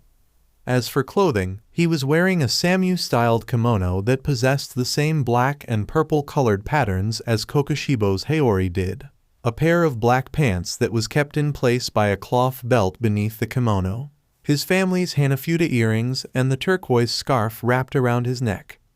Yeah, I am Kokoshibo-san, Tanjiro called out as he exited his room, half expecting Nezuko to either tackle him into a hug or immediately drag him back into the room so she can tear the kimono into pieces. But when he couldn't see his sister, he looked around confused before looking at his demonic teacher with a questioning look. It took a while of convincing, but your sister has accepted the method as to how she'll be able to follow you. The demon slayer answered the Kamado's unspoken question before beginning to walk away, with Tanjiro soon following after the powerful swordsman to the main room of the estate and found a box in the middle of it all, a few tapping sounds coming from it. Smiling fondly, Tanjiro walked over to the box and opened the door to it, smiling as he saw Nezuko sitting inside at the height of a 5-year-old. Nezuko's ability to shapeshift was unique from what Tanjiro knew of demons, or at least her usage of the power was odd. According to Kokushibo, the power to shapeshift on its own was actually a very common ability that was surprisingly neglected by most demons. In the case of the demonic demon slayer, he apparently used his shapeshifting to primarily regrow his flesh sword and allow it to enter another state for his use of forms 7 to 16 and a few other things that Tanjiro knew he hasn't seen yet. Oddly though, Nezuko only seemed capable of increasing her size to a young adult woman while growing a horn from her head or shrinking down to a size that he could easily carry in his arms, and honestly, he enjoyed spoiling her like that. "Brother," Nezuko called out with a smile that showcased her fangs before hugging him, which Tanjiro returned. Though, when his little sister noticed Kokushibo, she proceeded to glare once again at the older demon before then trying to pull the older Kamado into the box with her. "Ah, Nezuko, it's okay. Besides, I won't be able to fit inside like you can anyways." Tanjiro spoke, making a pained noise for a brief moment when his head banged into a part the metal on top of the box. Seeing that she hurt her brother, Nezuko frowned and began to pet his head with a sorry look in her eyes. "Listen, Nezuko. We are both going to go to a place that will be dangerous for the next 7 days so we can start looking for a cure for you. So can you please put up with being in the box and stay in as long as possible unless I need help?" The human Kamado asked of his sister, who looked concerned, but gained a fierce look and nodded her head. "Okay, brother, but I will keep you safe," was the younger Kamado's reply as she and Tanjiro gave each other a gentle hug. "And I'll use my strength to protect you, little sister," was Tanjiro's promise before Nezuko leaned back into the bow and allowed it to close and remained as quiet as possible. Tanjiro, hearing the voice of his mentor speak up, the Kamado turned around and smiled at Kokushibo as the demon walked forward and placed his hand on the human's head, rubbing it with a fond smile on his face. "Good luck at the final selection. But I have a feeling that it will not be needed," were the words spoken by Kokushibo, making Tanjiro tear up slightly before looking at his fellow swordsman and hopefully soon to be fellow demon slayer with a big smile. Location: Mount Fujikasen. So wisteria really does bloom here, even though the current season should prevent such a thing. And based off of Nezuko's scent, while she is uncomfortable here, she is ultimately unharmed by everything. Tanjiro thought to himself as he walked up the steps on this mountain until they stopped and allowed him to enter a clearing, allowing the Kamado to see a bunch of other demon slayer hopefuls. But before he could try to read everyone in case someone may be strong enough to kill Nezuko, his attention was quickly taken by the little girl holding a lit lantern in her hand, standing in the center of the clearing based off of her aura. Looking over the girl, Tanjiro saw that she stood at 3'8" tall, so she was most likely 7 years old at most. She also strong large, light brown colored eyes, with a concerningly pale skin tone, black colored hair that was put into a braided ponytail that was kept in place by a light red bow, and rotten looking purple flesh crawling up from the bottom right of her skin and reached her right eye, and given the milky white look of it, the purple flesh that was likely a result of an illness claimed half of the poor girl's sight. As for clothing, she wore a simple light red-colored kimono with numerous flower patterns on it, though oddly, the flower shapes on the kimono seemed oddly familiar to him, but he couldn't quite place why. Greetings, gathered hopefuls, and thank you all for gathering to take part in the monthly final selection. My name is Akira Kibutsuji. and it is my duty to explain the final selection for when the exam begins. But before I begin my explanation, I shall establish a few things before you are sent up further on this mountain to face the demons on it. The now named Akira greeted everyone with a soothing aura coming from the girl that honestly caused some of the anxiety building up from within Tanjiro to calm a little bit. In fact, Nezuko's scent also calmed a little, though there was also concern coming from her, but she thankfully made no noise. But he barely noticed his sister's scent-based reaction when he heard the last name of Kibutsuji. He was sure Kokushibo mentioned that name somewhere and that it was important, but it must have been over a year ago since he was drawing blanks in his memories regarding that topic. Mount Fujikasen holds numerous demons that have been gathered here thanks to the efforts here of the Hashira, the second highest ranked and most influential members of the Demon Slayer Corps, as well as their Tsugukos.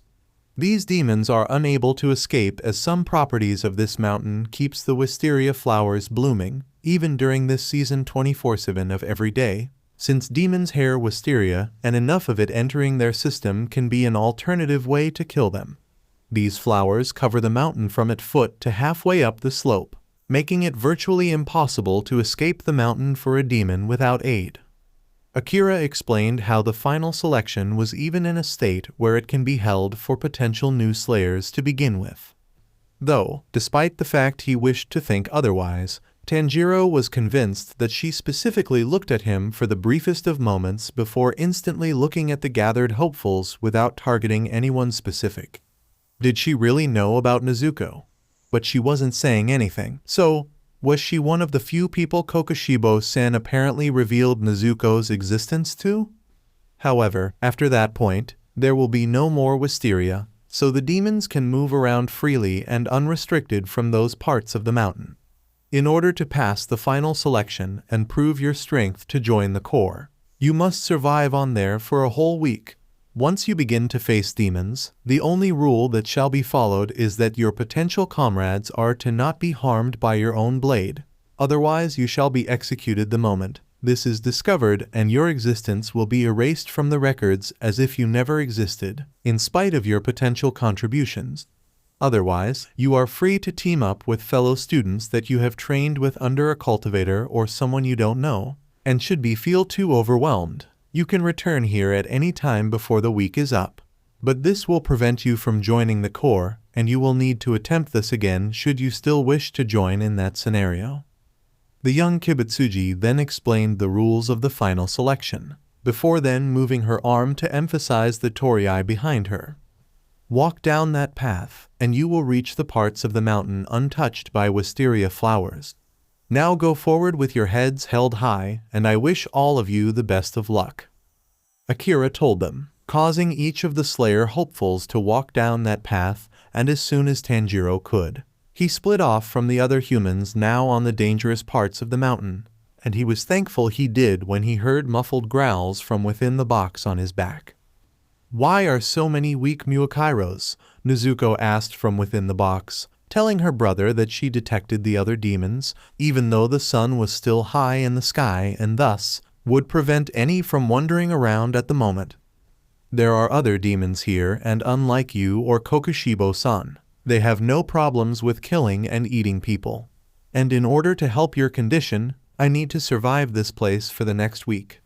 But because there are people that will kill you, I need you to stay in the box, Nezuko, so please put up with this as best as you can." Tanjiro answered his sister, who only made an annoyed whining noise, but ultimately did as he requested. Time skip 4 hours later. Moon breathing third form. "Loathsome moon, chains!" Tanjiro yelled out as he swung his blade rapidly in 2 gigantic crescent slashes. Crescent moon shapes accompanying the blade as he used the technique to slice off the heads of 2 demons that had flesh like blades coming out of their forearms with little issue. "I actually did it," the Kamado said to himself, filled with a sense of awe that he really had no right to feel. After all, he was trained by a near 5-year-old swordsman in apparently the second strongest breathing style and fought on relative footing with Nezuko consistently, who was apparently abnormally strong for such a young demon according to Kokushibo.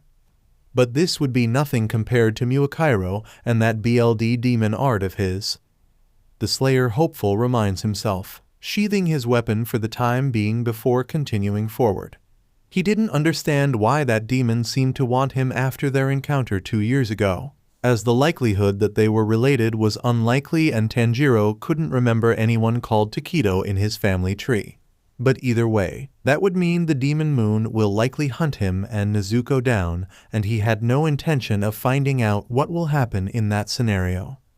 However, as he continued to walk around, Tanjiro froze up as the smell of human BLD reached his nose. As a result, he charged forward after the scent until he saw a BLD red mist in front of him, causing the Kamado to halt as his senses screamed at him to avoid it.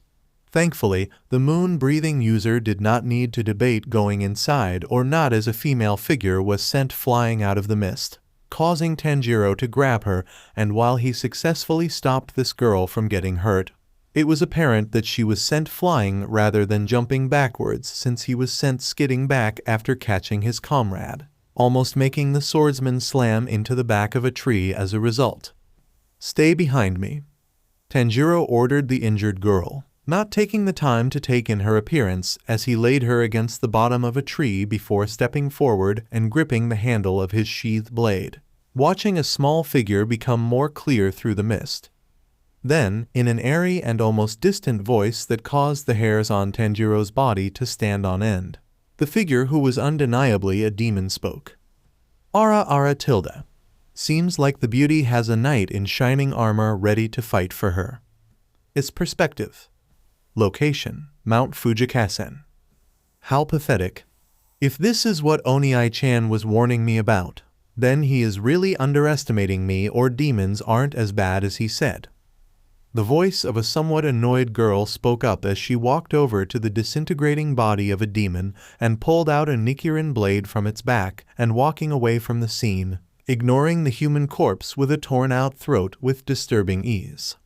Looking over this girl, one could see that she was likely around 16 years old with a healthy and mature figure for her age and stood about 5'4" tall with long, white hair that was styled in a full, long ponytail and with pink and black colored kanzashi hairpins with gold outlines and a flower pattern design, 3 of these hairpins on each side holding up the ponytail, though there were a few messy bangs hanging in front of her.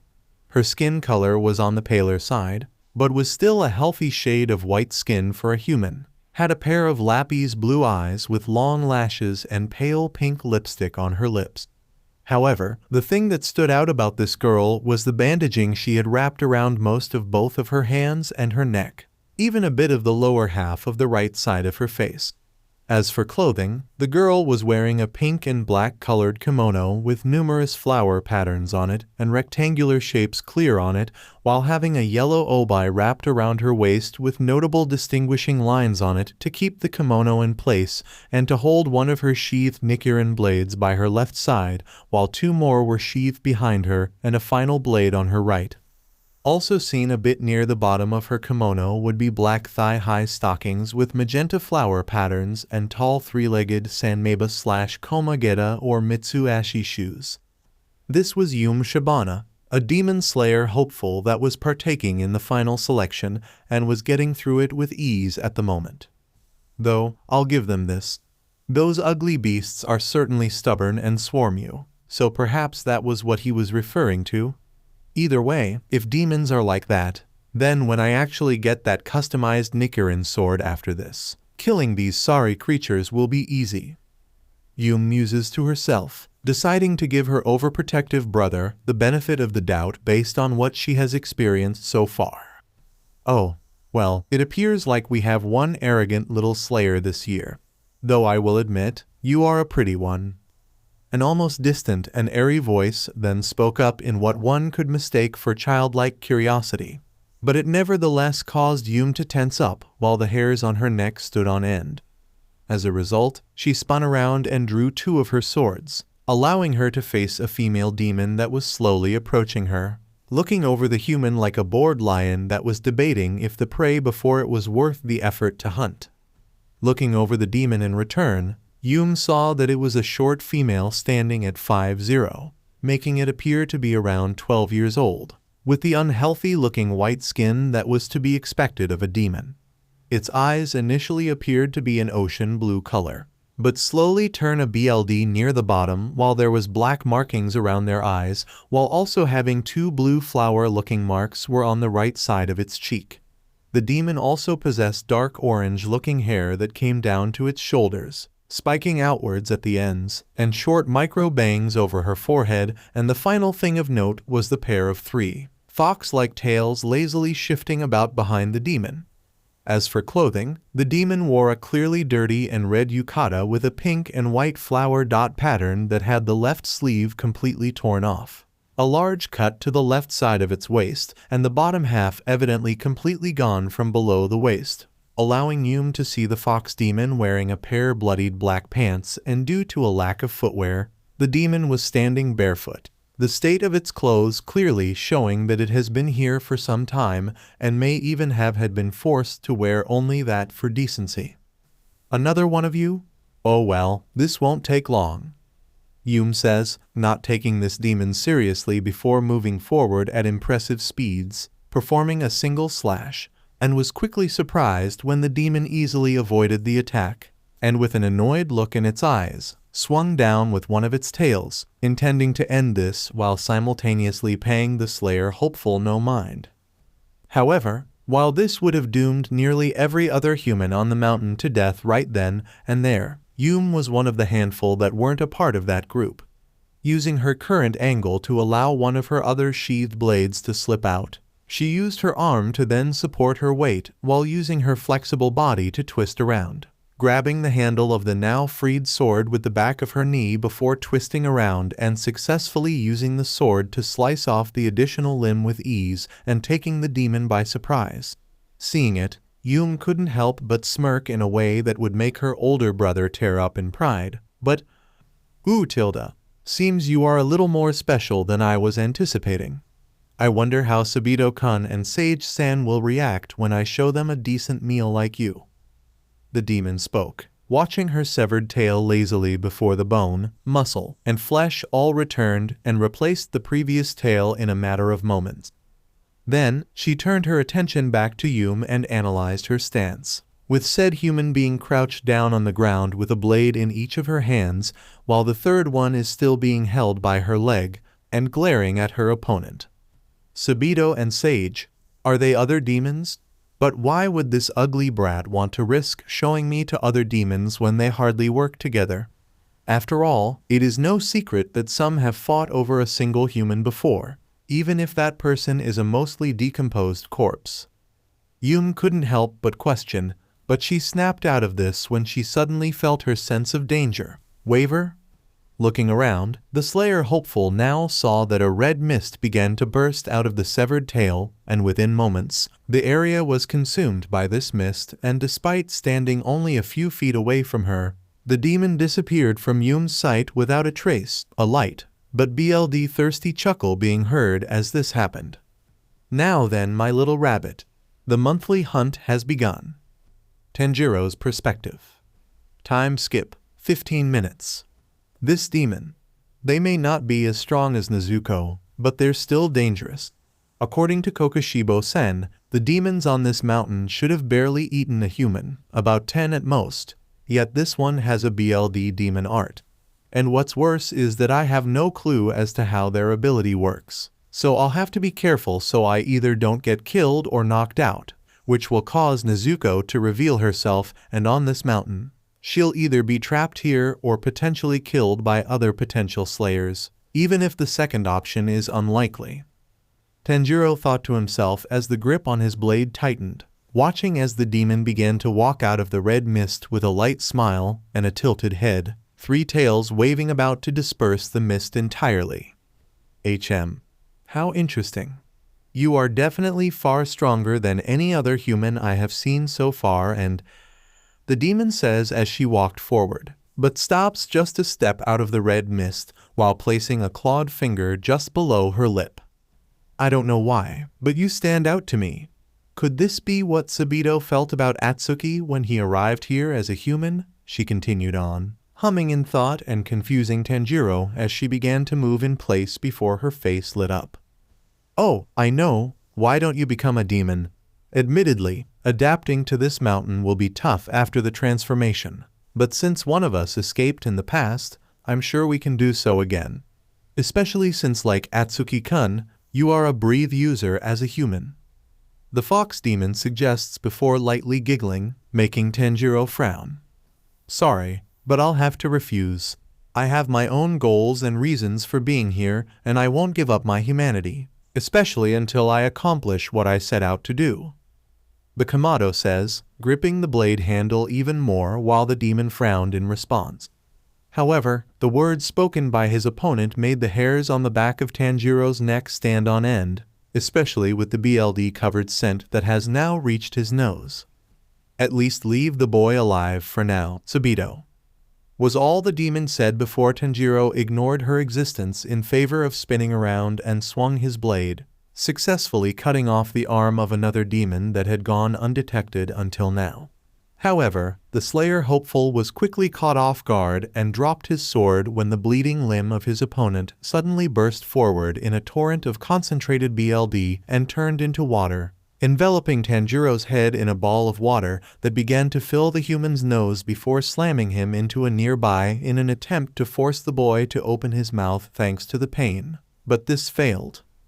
"You aren't usually one for drawing out the deaths of your captured prey, Makomo, so I'm just going to assume that he really pissed you off."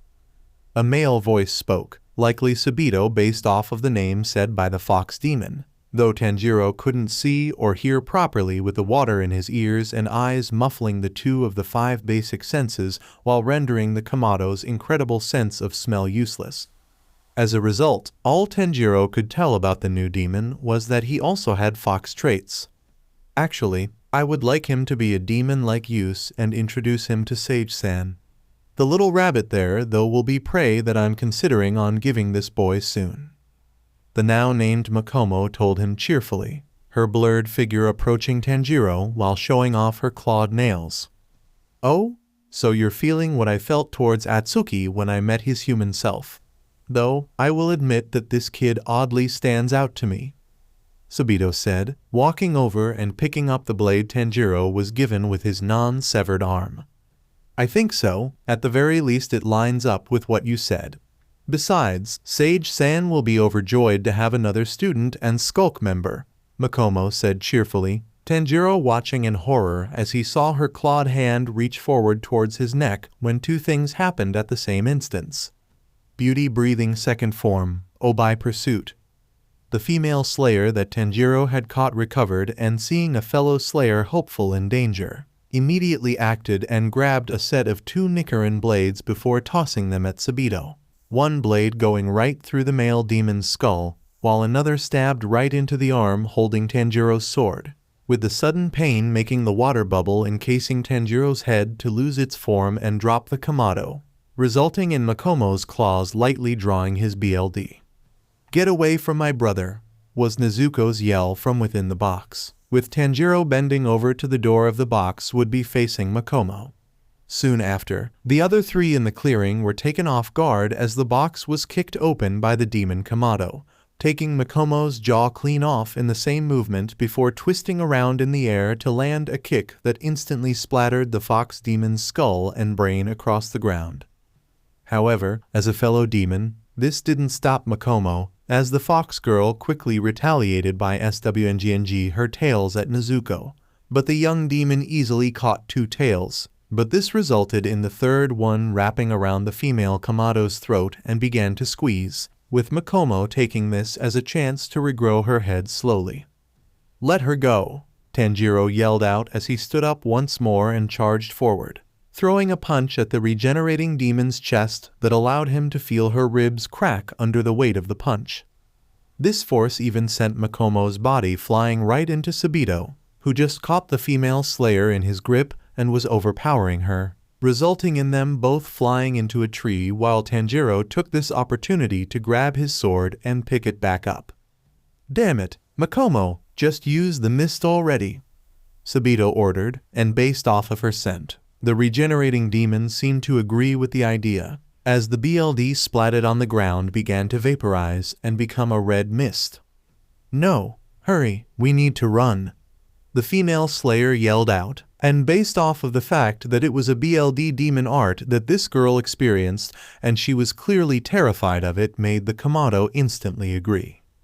"Come on, Nezuko," Tanjiro yelled out as he grabbed his sister's hand and ran, having to pull her along initially as Nezuko growled in irritation and anger directed at the two down demons, but seeing Tanjiro's concern made her quickly follow along. "We should be far enough away now." "Wait, don't." After about 10 minutes of running, the small group eventually began to slow down when they were definitely a comfortable distance away from the two fox demons.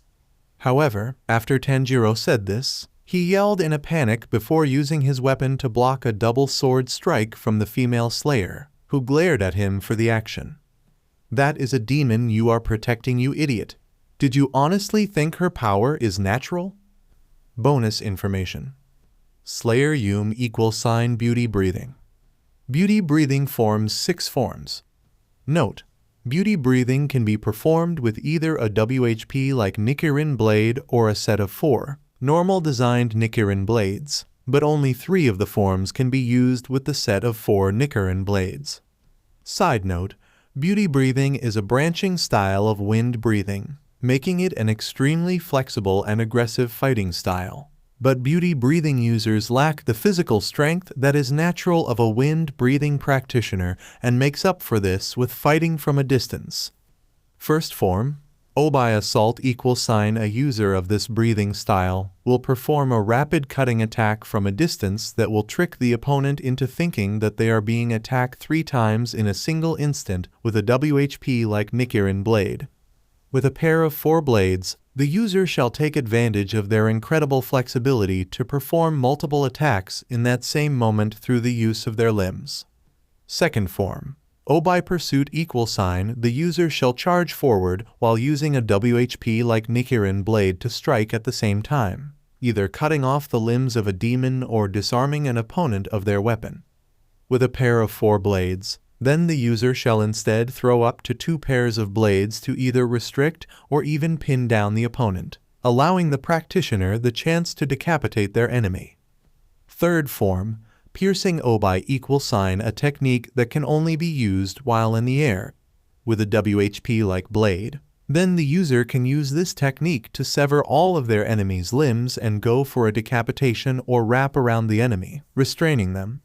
With a pair of 4 blades, then the user will launch up to 3 of these weapons to stab through their enemy's limbs and pin them down, leaving them vulnerable to decapitation. Credits to the person who suggested Yume's breathing style to be wind breathing, since it gave me the idea for her style to be a branching style of the aggressive style, and to whoever suggested that she use multiple weapons for her breathing style. I wouldn't have thought of this otherwise. Tanjiro's perspective. Location: Mount Fujikasen. "Wait, she's my sister. Nezuko hasn't harmed a single person since she was turned into a demon," Tanjiro yelled out to the female slayer, hopeful, working overtime to make sure that his potential comrade wouldn't get past him and decapitate Nezuko while his demonic sister growled at the girl, her fingers twitching almost in anticipation to strike in the even that her brother was harmed by the white-haired girl. Thankfully, she stayed back for now and primarily focused on keeping an eye out for the fox demons or any low-level ones trapped on this mountain. "You really are an idiot. That is a F demon. They are nothing but freaks," the female said with a scowl, shifting her attention to Nezuko as the younger Kamado sibling turned her attention to the struggling humans and snarled at the adult to her brother, pink flames lightly coating her hands and claws. However, this was not what the multi-sword user should have focused on, as Tanjiro grew enraged at the insults towards Nezuko after his sister proved herself to be an amazing person by staying good and not eating a human over these last 2 years. True, she did drink BLD, but only the supplies given to Kokoshibo in the Moon Estate, or when Tanjiro himself offered his own BLD when the BLD supply ran low, with the light fang marks on his left arm being proof of that. "Don't insult my sister." The human Kamado yelled out before using his superior strength to push back before spinning around and disarming the bandage-covered girl, knocking her over in the process, and as she tried to get back up, she froze as both Tanjiro and Nezuko stood over her, or more accurately, she froze up as Nezuko became her new focus. No, no, no, no, no, no, no. Stay away. The girl began to scream, scrambling backwards in an attempt to get away from the now shocked siblings. Why is she? Tanjiro thought to himself, looking at the girl crawling away fearfully on the ground before sniffing the air and widening his eyes in surprise when he smelled Nezuko's fire, and noticing how his fellow hopeful's gaze was on Nezuko's fire-covered hand. The pieces were put together in his mind. Nezuko, stop! She's afraid of fire, Tanjiro urgently told his sister, who was taken aback by the worry and volume that was in his voice. However, looking at the state of the human girl that pushed herself up against the roots of a tree and currently suffering from a panic attack, she nodded her head and extinguished the pink flames. Hey, it's okay. Nezuko won't hurt you and the fire is gone now, the older Kamado assured the girl, walking forward before kneeling down to look the still panicking girl in the eyes, successfully gaining her attention. I don't know why you reacted in such a way, and I can only really guess based off of those bandages. But if you want to, I'm more than willing to listen, the young teen said with a calming smile, his first instinct being to reach out his hand as an offer, but held back. Shut it. You don't know me and I just tried to kill her, the Slayer hopeful growled out before forcing herself to stand and glaring at the Kamado siblings with her blue eyes. Don't blame me when she eats you, the bandage-covered girl says before turning around picked up her dropped weapon before leaving the siblings on their own, making Nezuko frown. She was a beach, the young demon says as she crossed her arms, almost making Tanjiro fall over as he attempted to stand back up. Nezuko, Tanjiro yelled in surprise, getting him a curious look from the younger sibling. What? She tired to decapitate me, the demon Kamado responded defensively, not really getting angry with Tanjiro but instead was pointing out the obvious. I know, it's just, remember, she has little reason to think that you are different from other demons, so we can't blame her that much, the human Kamado said, hesitating for just a moment as he explained things to his sister, earning him a searching look from Nezuko. No matter how many times he had come to accept that Nezuko had changed due to being a demon, it never felt right seeing her like this, particularly. My human self wasn't like this, was I? Nezuko deduced, frowning sadly at the reasoning as Tanjiro flinched and nodded in confirmation. This merely caused Nezuko to smile sadly before bringing Tanjiro into a hug.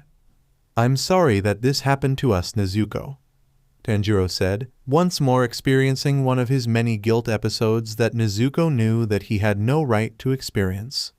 I know, brother. I know, the female demon says, sharing his thoughts and tightening her hold on the young human protectively. Makomo's perspective. So, what did you think of that boy, Sabito? Makomo questioned wistfully, quite curious about her skulk member's thoughts as she skipped the forest ground before looking up and seeing her fellow demon fox up above and standing on a tree branch that was supporting his weight, being able to see him clearly. Standing at 5'1" tall, Sabito had a muscular figure and body shape that was reminiscent of a 13-year-old human boy, ash-gray-colored skin with a large mark that was similar looking to a human scar running from the right corner of his mouth to his right ear, going over the appendage before bending in a crescent that then went over his right eye. His eyes were a light ocean blue color, reminding Makomo of a vague memory of a calm ocean during the night with fox-silted pupils in them. He also had thick, spiked, orange-colored hair of varying lengths, the longest reaching his shoulders, that he wore messily down with side micro-bangs over the left of his forehead. But the physical traits that gave away Sabito as a demon were the 5 orange and black-colored tails swngng around absent-mindedly, and a set of fox ears on top of his head, one twitching a little as he looked around from above.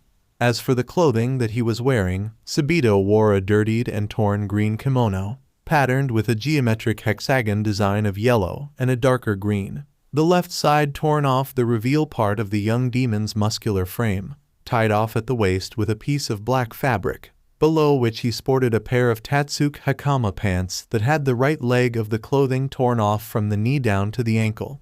Like Makomo, Sabito was barefoot, revealing sharp claws on his hands and feet. Not quite sure if he is worthy of joining us yet. But I'll give the brat this. He certainly has what is needed to become a man if given the proper amount of time based off of that punch he used on you and actually noticing me right before you spoke.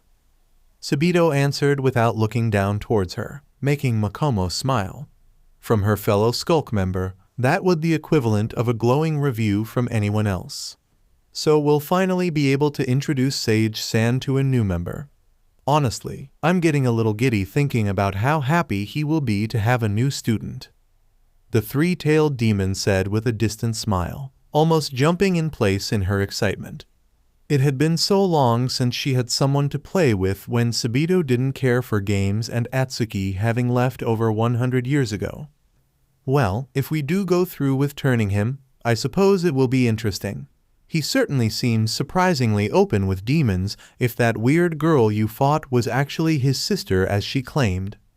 Her fellow demon says, jumping down from the tree branch and landing on the ground with a crouch before standing up straight. Besides, I feel like hungry, and it will take a month before food comes along again once this week's up. Sabito finishes before walking away, making Makomo chuckle at the other fox demon's attitude while she walked away in the opposite direction, the lesser demons knowing what will happen to them if they got in her way, and thus stayed out of her way and giving Makomo the chance to think about Sabito's personality. While he was stronger and possessed more tails, something that was impressive as demons that developed in the image of Kitsunes, she was the older of the two demons, so she always found her fellow Skulk member's tough guy attitude amusing and cute. Stupid brat.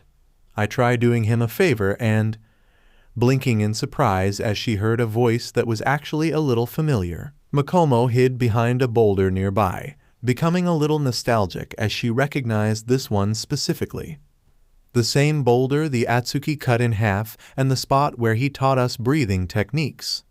She thought fondly, remembering the Skulk member who was able to not only escape from this forest, but get off the mountain. She hopes he is doing well and hasn't been killed by the slayers out there.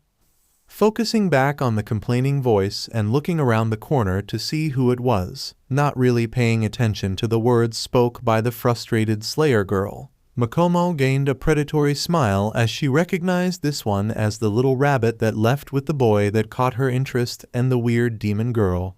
And the bandaged girl was currently walking right to the waiting demon fox. "Let's play little rabbit," she whispered to herself, using her claws to dig into her palm and draw BLD, her smile widening to the point of showing her fangs as the dripping BLD turned into a red mist.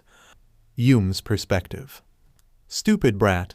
I tried doing him a favor, and he actually struck at me instead of the F-fire demon right next to him. Well, Oni-chan will reveal this SHT to Muzan-sama when I tell him about that brat and things will be. Yume seethed to herself while hissing at a phantom pain, but she was able to force herself through it due to how absolutely furious she was while reapplying some bandages on her hands, keeping her eyes focused on those limbs. All because of those damned flames from the pink-eyed demon girl. Suddenly, though, the phantom pains began to die down, much to the Shibana's relief. But then concern began to take over as she wavered at the sensation of her senses beginning to dim. "No," Yume whispered in shock, wondering how that demon found her already after escaping only an hour ago. And her suspicions were confirmed when a red mist began to take over her vision, and a familiar, airy chuckle filled with malice and SDSM reached her ears through their new haze. She thought to herself, her battle instincts and previous encounter with Makomo allowing the female slayer to make the most of her flexibility and jumped backwards and placing her hand on the ground, balancing herself and avoiding a swipe from a tail. However, Yume smirked as he enhanced sense got to work. You see, according to her brother, a select few humans out there in the world possess the special power of an enhanced sense, meaning that one of her 5 basic senses was above the level of even a demon slayer back before her training. In her case, it was a sense of touch, meaning that by touching something in her environment, she could locate somebody or an object over a great distance, as if nearly everything in that select area was painted in perfect detail and placed directly in her brain. Admittedly, even this sense was weakened because of this annoying demon's BLD demon art, but it was still very helpful in this situation. As a result, Yume was able to get a general idea of where her opponent was, and she positioned herself in a way that would allow all 4 of her swords to slide out of their sheaths, and now began to wield 2 in her hands, one blade even being in a reverse grip, one sword with the crook of her right elbow, and the last with the crook of her left leg. From there, the following fight was nothing but a blur for the multi-weapon using Slayer hopeful, especially with her senses as dulled as they currently are. But despite her incredible flexibility and her unpredictable sword style that had branched from wind breathing, Yume was still a human at the end of the day. As a result, she was eventually hit by a tail attack that almost cracked the bandaged girl's ribs and successfully made Yume cough up BLD from the power of the attack and sent her skidding across the ground and out of the mist once more. And even with another chance, the little rabbit couldn't. Makomo began to speak with a lazy smile as she walked out of the red mist and waved her tails about to dispel it once more. But before she could continue, her eyes widened in horror. "SHT!" the fox demon yelled, and Yume couldn't help but chuckle a moment after as she felt the warmth of sunlight touch her skin, meaning the sun was rising. As a result, as the beauty-breathing user's vision began to be consumed by darkness, she smiled at the sight of the demon brat running away from the sun before she lost consciousness. Tanjiro's perspective. Location: Mount Fujikasen. Okay, a new night, and I can't smell those demons from yesterday.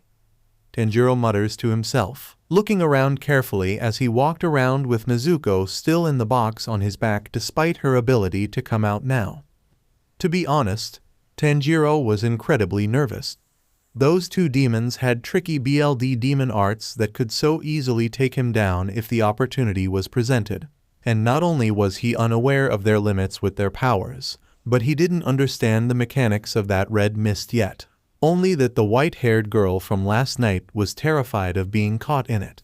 If it came to pure skill and overall strength, the Kamado was confident that he could kill either one of those 2, but their clear teamwork and experience was deadly, and the Slayer hopeful couldn't help but shudder at their potential.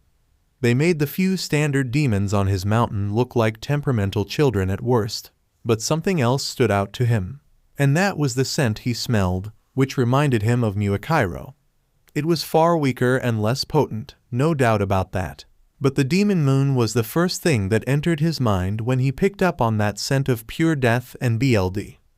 This one is. Before the yell of a demon that was leaping at Tanjiro could finish speaking, the young Kamado spun around while drawing his sword and decapitated his opponent with ease, before then SWNGNG down his weapon and slicing through the neck of another demon, sighing sadly as he did so.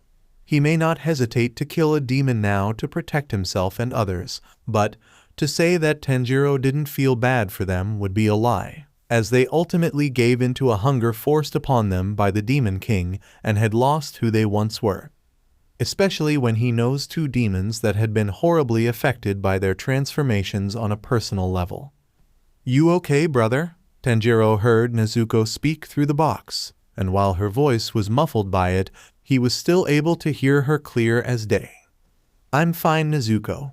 Just a bit nervous given those 2 demons from last night and the smell of death I keep picking up at random points. It is definitely not on Muakairo's though, but it feels like we need to avoid that source as best as possible," he explained to his sister, only this time he barely heard the hum she made from within the box on his back. "So, you are the one who actually caught the attention of my students.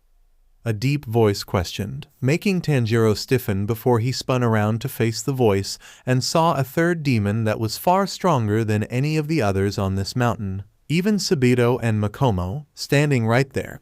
Looking them over, Tanjiro saw that the demon was standing at 5'9" tall and had a healthy and muscular body of an adult male with 7 foxtails waving about in a manner that a fox would when contemplating if the prey before them was worth the effort. Short black hair with silver streaks within it, fashioned into a topknot, with the Kamado unable to see much of the demon's face since it was covered by a wooden fox mask that was worn down and cracked by time.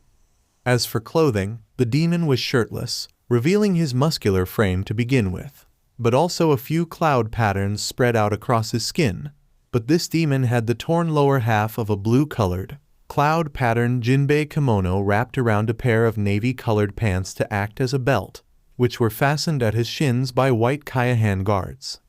Being in the presence of the third strongest demon Tanjiro has ever seen in his life, the Kamado got into a defensive stance and calmed down his beating heart, causing the demon to chuckle as he walked around Tanjiro in a circle. "Well, you certainly have a good spirit and you are clearly well trained. But don't worry, I only came here to gauge you myself, and honestly, you remind me a lot of my third student when he first came to this mountain," the demon assured Tanjiro, with the young slayer hopeful able to smell the honesty within these words. But he still didn't relax. "Good, not letting your guard down. When you turn, I can tell that training you will be fun," the man said, chuckling a little while Tanjiro frowned in response. "I won't become a demon, not so long as my sister still needs my help." The Kamado refuses, making the demon shake his head. "Your demon sister, correct? I heard about her from Makomo when we took the same shelter from the sun this morning, and she sounds like an impressive young woman. I'm sorry to say, young one, but turning us back into a human is impossible, and honestly, would she even want to turn back after experiencing a taste of the power of our kind? But if you become a demon, not only will neither of you outlive the other because of the flow of time, but you can be together for as long as you wish." The fox demon questioned the slayer hopeful before making the offer, who glared at the man before him. She had been turned against her will, and being a demon will put her life in danger in the long run. And because of the hunger being a demon has given her, my sister will be in agony since it exists in each of her cells, despite the fact that she holds back because that is just the kind of person Nezuko is. So no, I will not take your offer. The Kamado answers, fully resolved to the path that he was walking down, looking to the side as Nezuko got out of the box and stood by his side, piercing the flesh of her palms and drawing BLD before igniting it into pink flames that formed into the shape of larger hands with claws, growling as she did so. I suppose I should expect something like this from a hopeful youth. You are certainly very similar to was Sabito described of Atsuki when he first found and turned the young boy," the demon said with a nod, briefly looking at the younger Kamado curiously before turning around and walking away, his tails waving about lazily. But it was clear to the sibling duo that he hadn't dropped his guard despite how relaxed he seemed. "I won't bother you both for now, but I do suggest keeping it in mind. Though, as a sign of goodwill, I suggest traveling to the left, since a girl who you saved from one of my students is currently vulnerable, but feel free to use that information as you will. Also, you may call me Sage should we meet again before this week is up," the now named Sage said before quickly disappearing from sight in a burst of speed, taking the Kamado siblings by surprise. "Wait, does he mean? Come on, Nezuko." Tanjiro briefly wondered, before widening his eyes and running off while ordering his sister to follow, who nods and follows after her older brother with ease. After running for a bit, the Kamado siblings eventually found the girl from last night, lying on the ground unconscious and bleeding a bit, staining the bandages that were wrapped around her body. Seeing the girl, Nezuko did growl in annoyance, but a single concerned look from Tanjiro made her sigh and calm down a bit, nodding her head already. "Don't worry, brother. Even if I don't like her for her insults from last night, we'll save her," Nezuko assured him, causing the user of the Breath of the Moon to smile at his sister before rubbing her head, causing her to stiffen for just a moment before all tension melted out of her body. The young teenage girl purring like a cat and leaning into her older brother's touch in a needy fashion. "Thank you, Nezuko, and don't worry. We'll leave her alone once we make sure she is fine and she wakes up," he assured her, as while he would like to stay around and help this girl, he knew that he couldn't risk Nezuko's life around someone that would decapitate her, and he couldn't lose his only remaining family. With that, Nezuko stepped forward while Tanjiro took away his fellow human's 4 weapons so that her instincts wouldn't lead to Nezuko's potential death. After doing so, he turned around to face away from the unconscious girl and Nezuko, both to keep an eye out for a potential attack from random or fox demons and to give not look at the unconscious girl, as he knew Nezuko would at least need to open black and pink-colored kimono so that his sister could take off the bloodied bandages and clean the wound on her. Brother, I think I can tell why this girl was wearing bandages and was afraid of my fire." After only half a minute, Nezuko's voice called out, making concern well up from within her older brother as Tanjiro turned around, seeing that the white-haired girl's kimono was closed for decency. But he did gasp in horror at the sight of horrible burn scars on her neck and the lower half of the right side of her face. How did this happen? Tanjiro couldn't help but mutter to himself. However, after a moment to recollect himself, he shook his head before reaching into a pocket on this inside of his purple kimono to take out a few rolls of bandages before passing them over to Nezuko, who nodded and began to apply the new ones to the teenage girl, while Tanjiro turned around again and stayed on guard. "Ugh! What happened?" The voice of the female slayer hopeful groaned out a bit after the new bandages were applied, causing Tanjiro to turn around to face the girl before looking at his demon sister, making Nezuko nod her head as she understood his silent request and took his place of keeping an eye out for any demons that may try to attack this small group, while Tanjiro walked over to the recovering girl and kneeling down in front of her. "Hey, are you okay there?" the oldest child of the Kamado family questioned, causing the white-haired girl to look at his direction with squinted eyes, likely meaning that her vision was currently blurred. "Yeah, I'm fine. But seriously, what happened?" the girl asked as she lowered her hand and tried to stand back up, but would have fallen over had Tanjiro not closed the distance to catch her and then leaning her up against a tree for support. "Take it easy. I don't know what happened to you, but given that you were unconscious and bleeding a good bit, I can assume that you ran into one of the fox demons again. Thankfully, though, my sister was." Tanjiro tried to assure her and explain what he knew to her, but stopped when his fellow human snapped her eyes wide open before looking at Tanjiro and jumping back as best as she could with a snarl on her face. "Why are you here?" the girl asked, before beginning to lose her balance, but steadied herself by reaching out with her arm and leaned against a different tree to stay standing. "We found you injured and unprotected, so me and Nezuko decided to help you. My sister was even the one who took off the bloodied bandages and applied some new ones I had been carrying with me," the moon-breathing user explained, causing the girl to turn and face Nezuko, who, unseen by Tanjiro, simply rolled her eyes at the sight of the white-haired girl, but half-heartedly pointed at the bloodied bandages on the ground by her feet. "She actually didn't even have that BLD?" the girl questioned in shock, making Tanjiro rub the back of his head. "Well, Nezuko does still drink BLD, but like Kokushibo-san, she only needs bits of it to be fine and only takes the BLD if it is given to her or she has permission to drink it," the male Kamado explained to the bandaged girl, making her blink in surprise. "Kokushibo. Why does that name sound familiar?" the white-haired girl asks, making Tanjiro and Nezuko look at each other in confusion. "Wait. The person who trained you never explained Kokushibo-san's existence. He's a demon that is serving the core and is one of the Hashira. Though, I admittedly haven't been told what that title exactly means yet," the older sibling of the Kamado duo explained to the girl, who widened her eyes before mumbling something to herself that he couldn't hear. Just, what is it that you want? Nobody but Onii-chan has been this kind to me. The girl questioned Tanjiro, making him frown sadly at the words. After all, he couldn't smell anything that suggested her words held any lies in her scent. No other reason that it was the right thing to do.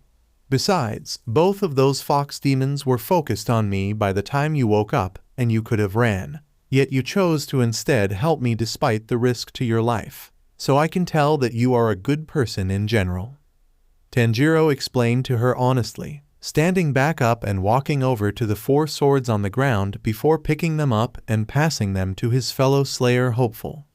So, what do you say we start over? My name is Tanjiro Kamado, and since those demons are hunting us both, what do you say to the 3 of us working together?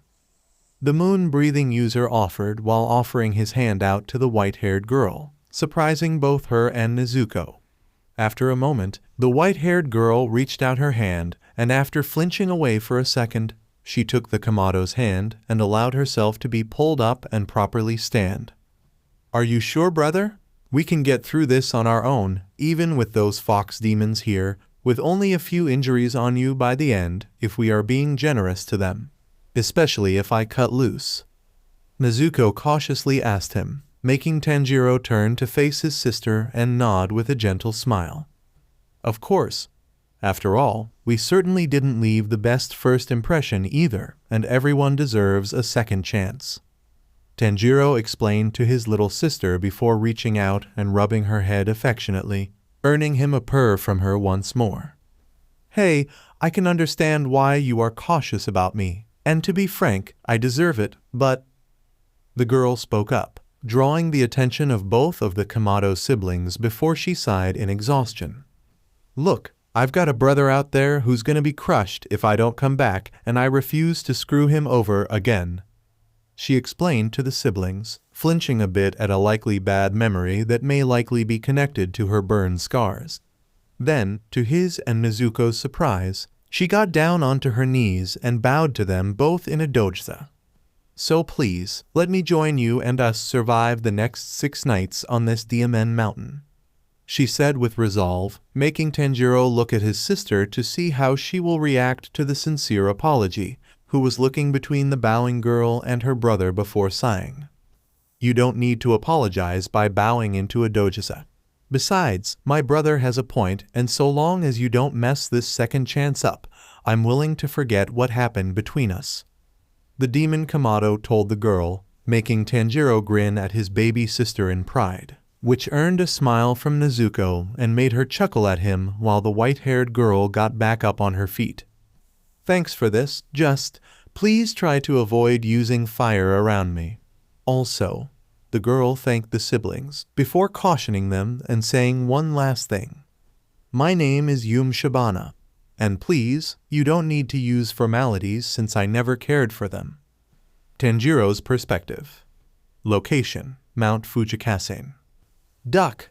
Tanjiro yelled out as he slashed forward at Yume's position, already feeling the girl's smirk as she effortlessly twisted her body in a way to where she was able to safely balance her body weight with only her arm holding her up, and then slicing forward in the opposite direction of Tanjiro's own slash with a sword held within the crook of her knee. The combined attack easily slicing off the head of a demon with a protruding blade out of its arm. Do you think this sudden horde of demons is because of those fox demons?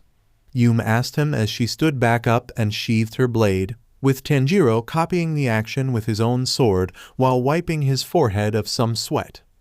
It's definitely possible.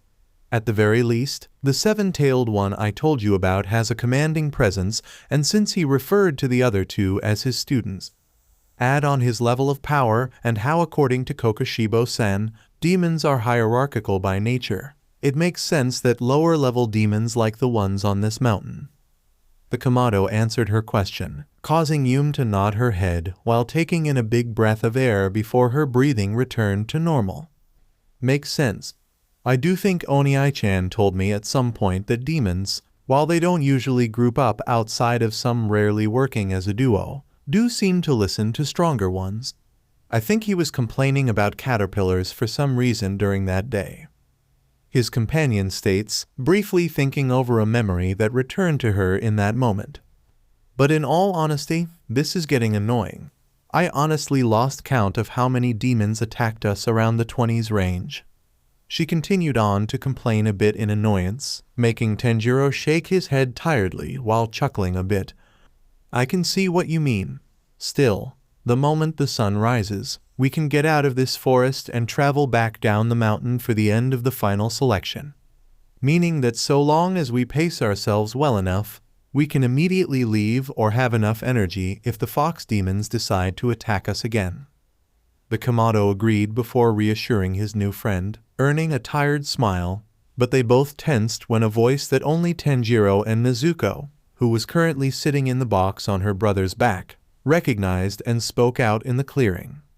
That is assuming that if you will both be able to get to the wisteria trees for one reason or another. The voice declared, making the Slayer hopefuls look up and saw Sage standing on a tree branch, quickly jumping down while his tails shifted about in a manner that felt familiar to Tanjiro, but he couldn't exactly piece where. So Tanjiro, will you willingly turn into a demon, or will it be by force? Sage asked the Kamado, taking Yume by surprise as she looked at her new friend in shock. But it didn't stop her from drawing out two of her swords and held them in a dual reverse grip style. Holy SHT, you weren't lying when you said they want to make you a demon. How the hell have you ended up with a F-demon as your teacher? A demon sister that only drinks BLD to survive, encounter Demon Moon, and survive, mind you, while now having 3 demons wishing to turn you, she yelled at him, making Tanjiro sigh while whispering back to her. Honestly, I have been questioning that when I first met him 5 days ago. He answered her question after placing a hand on the handle of his sheath weapon while placing his full attention on Sage. The answer remains no, Sage, and I promise that the both of us will pass, even if you try to stop us. Tanjiro refuses the demon's offer, who merely shook his head in disappointment before his tails flicked about in a certain way that makes dread fill up within the Kamado, because he can recognize what the tails were doing. They were moving about in a way that a normal fox's tail would when communicating with their fellow skulk members. Sage was communicating with Sabito and Makomo. Yume, the other 2 are here, to the right. Tanjiro warned her just in time, as this allowed the girl to take her attention away from the 7-tailed fox demon and follow her friend's warning, bending her body in a way that it allowed her to not even get scratched by the water WHP that flew straight for her head and the many spiked tendrils that came out of it. Moon breathing first form, dark moon, evening palace. The Kamado quickly yelled out as he drew his blade and slashed at the water attack with a singular horizontal attack, his sword and the following crescent-shaped blades tearing apart the BLD demon art of Sabito and freeing Yume of movement. Beauty breathing third form, piercing Obai, Yume cried out as she tossed her 2 blades currently in hand at Sage, flipping around for her other 2 swords to slip out of their sheaths so she could grab them in motion before then throwing a 3rd blade at the fox demon, running forward with her final weapon in a reverse grip while Tanjiro began to run forward in the direction of the water attack, quickly picking up on signs of Sabito's scent now. However, as both Slayer hopefuls charged forward to face off against their chosen fox demon, Tanjiro's sight was quickly enveloped by the red mist he had first saw Yume get sent flying out of, hearing Makomo chuckling through his now weakened hearing. But as he could barely smell her scent coming toward him, Nezuko kicked open the box on his back and struck Makomo, sending her flying back. Yume, if you can hear or feel me, get to me and Nezuko. The moon-breathing user yelled out as loudly as he could, hoping that his friend could know what was needed through this BLD demon art despite the fact that he could barely hear his own voice. Thankfully, she seemed to have heard him and got to Nezuko and Tanjiro, the trio forming a defensive circle with each other as they stood on guard from an attack from any of the fox demons. Suddenly, though the red mist, a set of 7 tails shot forward at the group, resulting in Tanjiro using moon-breathing third form, loathsome moon, chains to perform 2 extremely broad crescent-shaped slashes directly in front of him, successfully slicing through 5 of the tails, but the remaining 2 were able to wrap tightly and pulling him away from Yume and Nezuko. And honestly, he didn't know if they did yell out to him, but he could assume that was the case. But he still yelled out in the hope that they would hear him. "Stay together, you two, and take down Makomo as fast as you can so all of our senses are back to normal," Tanjiro yelled out to his sister and friend, before finding himself thrown out of the mist and straight through a fairly large tree, skidding across the ground until his momentum was stopped by having his back slammed straight into another tree. "Now that you are separated, I think it's time to experience what caught the attention of my students." Sage spoke as he slowly walked forward to the Kamado, causing Tanjiro to stand back up and hold out his sword in a defensive stance, watching as the demon held out the palm of his hand and create a large, 6-foot-long staff out of his flesh and gave it an experimental twirl. Soon after, both the human and demon charged forward, reaching out to strike with their weapons. Moon-breathing first form, dark moon, evening palace. Nezuko's perspective. "Brother," Nezuko cried out in horror, barely able to hear her own voice as Tanjiro was dragged out of the red mist and separated from her and Yume. With the white-haired girl looking at the spot, the eldest Kamado once stood in shock. But despite the fact they knew that the purple kimono-wearing boy had yelled out to the 2 girls, the sound was little more than muffled mumbles through Nezuko's ears, and since a human's senses are naturally inferior to a demon's and Yume only had an enhanced sense of touch, the demon Kamado knew the girl wouldn't hear her brother's words either. However, despite how much Nezuko desired to run further into the fog to save her brother, she was stopped from doing this when Yume swung a blade in front of her, getting rid of a water tendril that had been aiming to pierce straight through her skull. Which was honestly a good thing, as while Nezuko was powerful, regenerating her head when her brain had been damaged was a lot more difficult than a simple severed limb, leaving the demon girl completely vulnerable for a few terrifying seconds. Thanks to this though, Nezuko was able to refocus herself and snarl as she got back to back with Yume. As much as she wanted to go after Tanjiro, the young demon was fully aware of how strong her brother was and the fact that he should be capable of fending for himself for a while, even if he had to fight 2 of those fox demons. The main problem of getting out of this mess was... "Fire already!" Yume's voice suddenly cut through the red mist as she sliced through more water tendrils, her flexibility being a perfect tool for defending from multiple angles while Nezuko protected her friend's blind spots, her sharp claws easily slicing through the various tail attacks that attempted to slam into the 2 girls and crush their bones under the strength of their blows. However, looking at Yume from the corner of her eyes, the brief look that could somehow be shared within the red mist between the 2 was all that Nezuko to know that despite her Slayer hopeful's pyrophobia, the demon Kamado had permission to use her fire. As a result, Nezuko cut into the palm of her hands using her claws to draw BLD before jumping into the air, tossing it around as she spun in a circle to spread out across the area, just noticing a water tendril flying straight at her head in an attempt to stop Nezuko. But the fox demon was too late to stop her now. "BLD demon art, exploding BLD," Nezuko cried out, slamming her hands into fists and causing the red BLD to glow orange before turning into a bright shade of pink. Soon after, what could only be described as an inferno of a flaming tornado burst up from the ground, instantly evaporating the water created by Sabito's BLD demon art. But that wasn't all, as the flaming tornado created from Nezuko's BLD was able to create a wind current, absorbing and burning away the red mist created by Makam, and as the flames dispersed, it revealed the 2 fox demons. "Let's see how you 2 like it when the playing field is even," Nezuko snarled out, which appeared to snap Yume out of a trance that the girl seemed to be in. Hopefully, if it was caused by her fire, it hadn't affected the multi-blade wielder too badly. However, despite the small amount of concern the demon Kamado felt towards the female Slayer hopeful, Nezuko focused on the demon with 5 foxtails before charging forward and jumping into the air while spinning around in the air. However, Sabito appeared to recover from his shock in that moment and created more water tendrils before shifting them into a large bubble. The intention of catching Nezuko in it and trapping her was clear. Despite this, though, it mattered little, and a brief conversation with the annoying old man came back to her. Your BLD demon art is incredibly powerful, and the flames are unique in a way I have never seen in my life, perhaps being naturally superior to his.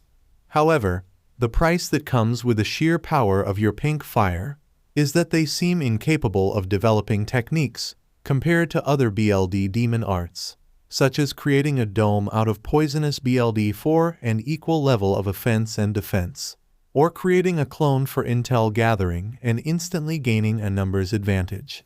This isn't impossible for you, but given how uncontrollable fire is and its nature to spread, it will be a difficult task to accomplish, but luckily for you.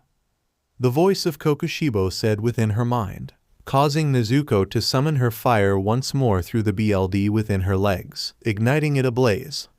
My own BLD demon art lacks the ability to be controlled entirely when used, compared to your own, which you still hold some influence over.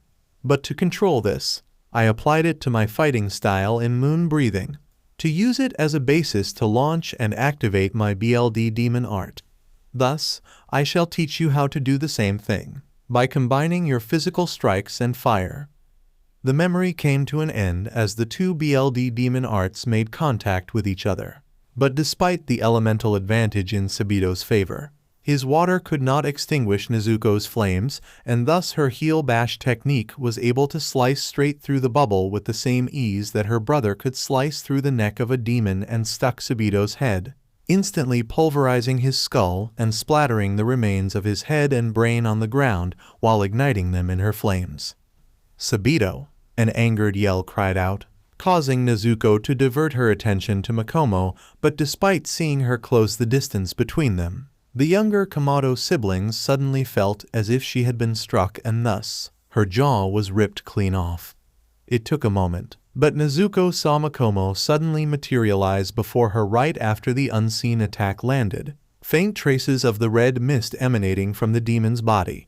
However, the three-tailed demon was unable to push on her advantage as Yume jumped over Nezuko and swung the two blades in her hands down with what seemed like a trail of fire along with it, slicing down and severing both Makomo's mist-covered arms and making her scream out in pain, while a third blade in the crook of the Shibana's knee was swung at the demon's neck. "Get away from her, cowards!" the voice of Sabito yelled out, his face only half regrown, but he took advantage of that state, turning the pouring BLD from the injury into water before twisting it into a large, Chinese dragon-shaped construct that was about 99 shaku long and roared out in anger, the beast slamming a large claw down at all three fighters. But Yume and Nezuko were able to jump back while Makomo was harmlessly contained within the water beast, shifting her through it before dropping her demon with less tails next to its MSTR while detaching from Sabito's gaping wound so that he can heal. "What are you doing, Makomo? Regenerate your arms already," the five-tailed demon urged his fellow Skulk member, while he mentally commanded the water dragon to charge at their opponents. With Nezuko's greater level of raw demon strength and Yume's incredible flexibility allowing the two to avoid the dragon construct. But this was still no easy task. After all, you could kill water by striking or slashing at it, and since water is constantly flowing and shifting, this made manipulating the Chinese dragon's form to stay purely on the offensive a simple task. I don't know. Whatever the white-haired one did hurts so much." Makomo screamed at him in pain, tears flowing from her eyes and causing Sabito to shift his attention to her in concern. But this was a vital mistake, as it slowed down the dragon without being directly controlled and thus allowed Nezuko the chance to drag her claws through her arm to draw far more BLD than she ever needed to use her pink flames before shoving it into the head of the water dragon, allowing that red liquid to spread out through the construct from the snout to the tip of its tail. BLD Demon Art, Absolute Zero.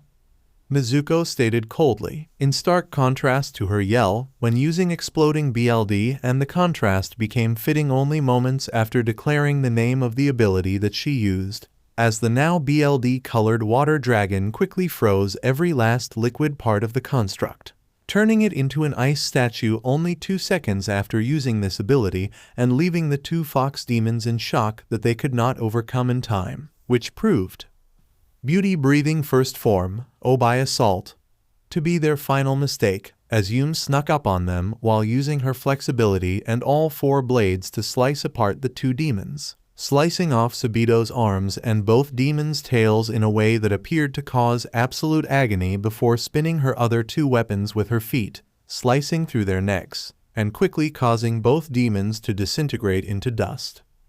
Good job, Nezuko comments with a smirk and nod to the girl, who returned it before looking at the 2 swords held in her hands in confusion. Thanks, but what is this? My swords turned red when your fire reached them. And speaking of it, it was surprisingly nice. Yume thanked Nezuko before turning her attention to her swords, which were previously the usual gray of a blade but were now a bright red. I honestly have no clue. First time anything like this happened, but hey, it seemed to have helped. Anyways, we need to find my brother, so let's go. Also, I'm glad you didn't react negatively to my fire this time. The demon girl answered in confusion before shaking her head and setting up the goal to look for Tanjiro. But as Nezuko turned around and just before ran, the demon Kamado told Yume with a genuinely glad tone before running ahead, not noticing her friend's reaction to her words. Tanjiro's perspective. Location: Mount Fujikasen. Moon breathing first form, dark moon, evening palace. Tanjiro cried out as he swung his blade and performed a singular horizontal slash following a crescent shape with numerous crescent moon-shaped blades following the sword swing. However, this attack was evaded by Sage, who used his staff to slam into the ground and raise himself into the air. And while the Kamado easily sliced through the flesh and bone-made staff, it still let the demon flip over the Slayer hopeful and land safely on the ground. Recognizing this, Tanjiro used the momentum of his swing and used the flat side of his blade to block a sudden thrusting strike from the regenerating staff, cracking the metal of the human's weapon and sending him skidding back. But Sage wasn't done yet, as he began to send out his tails as a ranged tool and slam down at the young teen at various angles with enough force to splinter the surrounding trees with the ease that someone like Kokushibo could kill a human if desired, and to create craters on the spots where Tanjiro was only moments ago, thankfully being able to dodge each strike effectively. The opening thread, Tanjiro thought to himself as he saw within his mind's eye the physical manifestation he saw of the ability that only those with a strong enough sense of smell could detect. According to Kokushibo-san, those with an enhanced sense can gain a unique ability that could almost be mistaken for a BLD demon art, like a sense of touch that can locate even the ants across an entire mountain.